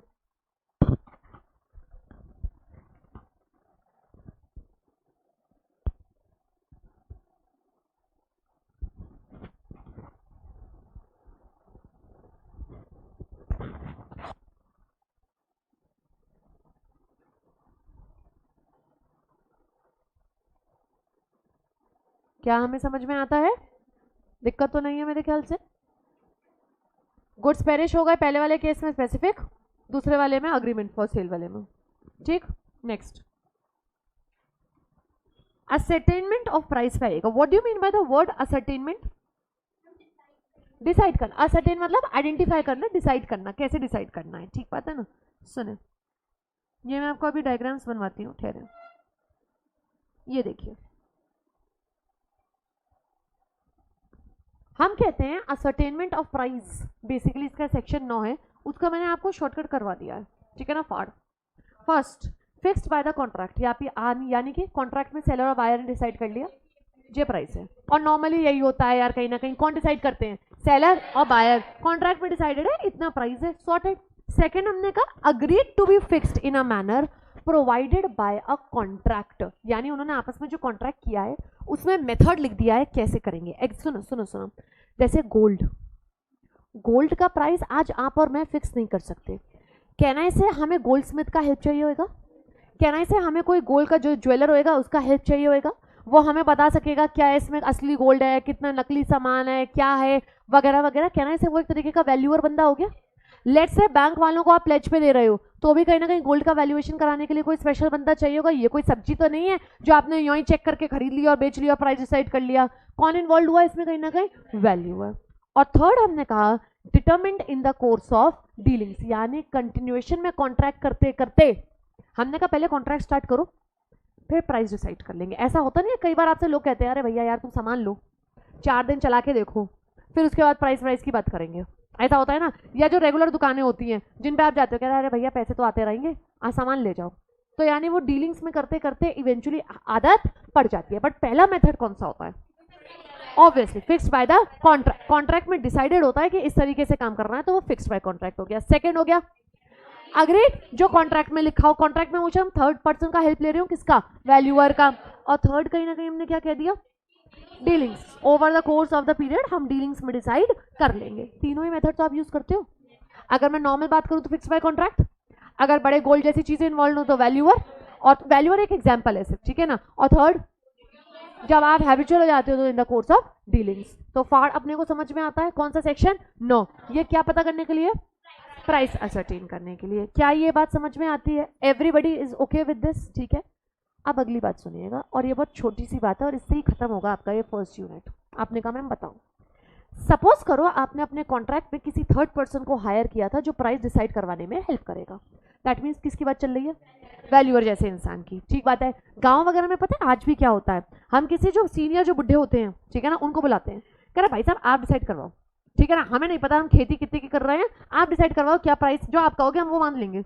ऐसा होता है ना, आपने सुना होगा कई दो लोगों का भी, कह रहे हैं यार बड़े बुजुर्ग को बुलाओ ये डिसाइड करेगा। पर बुढ़ा निकला चालू, वो ना आया, उसने ना प्राइस डिसाइड कराया। अब क्या होगा? इस कॉन्ट्रैक्ट को मैं इमीडिएट बेसिस पे क्या मान लूं? जब बायर और सेलर पहले ही नहीं डिसाइड कर रहे थे तो वो अब क्या खाक डिसाइड कर पाएंगे? तो इस कॉन्ट्रैक्ट को मैं इमीडिएट क्या बना दूं? वॉइड। अब एक एग्जांपल सुनना, सपोज करो बायर की वजह से बुढ़ा नहीं आया, तो फिर लायबिलिटी किसकी? डैमेजेस कौन बियर करेगा? बायर। मान लो सेलर की वजह से बुढ़ा नहीं आया, तो कौन डैमेजेस बियर करेगा? सेलर। अब अगला एग्जांपल सुनना, ये लास्ट एग्जांपल है। वैल्यूअर को दो बाइक कहीं ना कहीं वैल्यूएशन में डालनी थी। पहली बाइक का वैल्यूएशन कर दिया, सेलर ने वो बाइक बेचारे ने बायर को दे दी, बायर ने अभी उसके पैसे नहीं दिए। दूसरी बाइक का वैल्यूएशन करने से पहले बुढ़ा भाग गया, कहीं ना कहीं वो बाइक ट्रांसफर हुई नहीं, सेलर के पास पड़ी है। क्या होगा सोच के बताना, सोच के तुम ही बता दो। जो बाइक बिक चुकी है उसका क्या होगा? उसका तो प्राइस क्लेम करेंगे, किससे? बायर से। क्यों? बिकॉज वो तो सेल हो गई और वो कैसी है? वैलिड। और दूसरे वाले का क्या करेंगे? दूसरे वाले में बाइक ट्रांसफर नहीं होगी, दूसरे वाले कॉन्ट्रैक्ट को क्या कर दूं? वॉइड। तो यानी सेलर पहली वाली बाइक की तो क्या क्लेम करेगा? पैसे, और बायर दूसरी वाली बाइक का कुछ कर नहीं सकता क्योंकि वैल्यूअर भाग गया है, और वैल्यूअर जब भी भाग जाएगा वो कॉन्ट्रैक्ट कैसा हो जाएगा? वॉइड। और अगर मैं कह दूं वैल्यूअर भागा है बिकॉज ऑफ द सेलर, तो डैमेजेस कौन बियर करेगा? सेलर। और बायर की वजह से भागा है तो बायर। Are we sorted? क्या इसमें कोई कंफ्यूजन है? ठीक है, देख लो यार, यही है बस।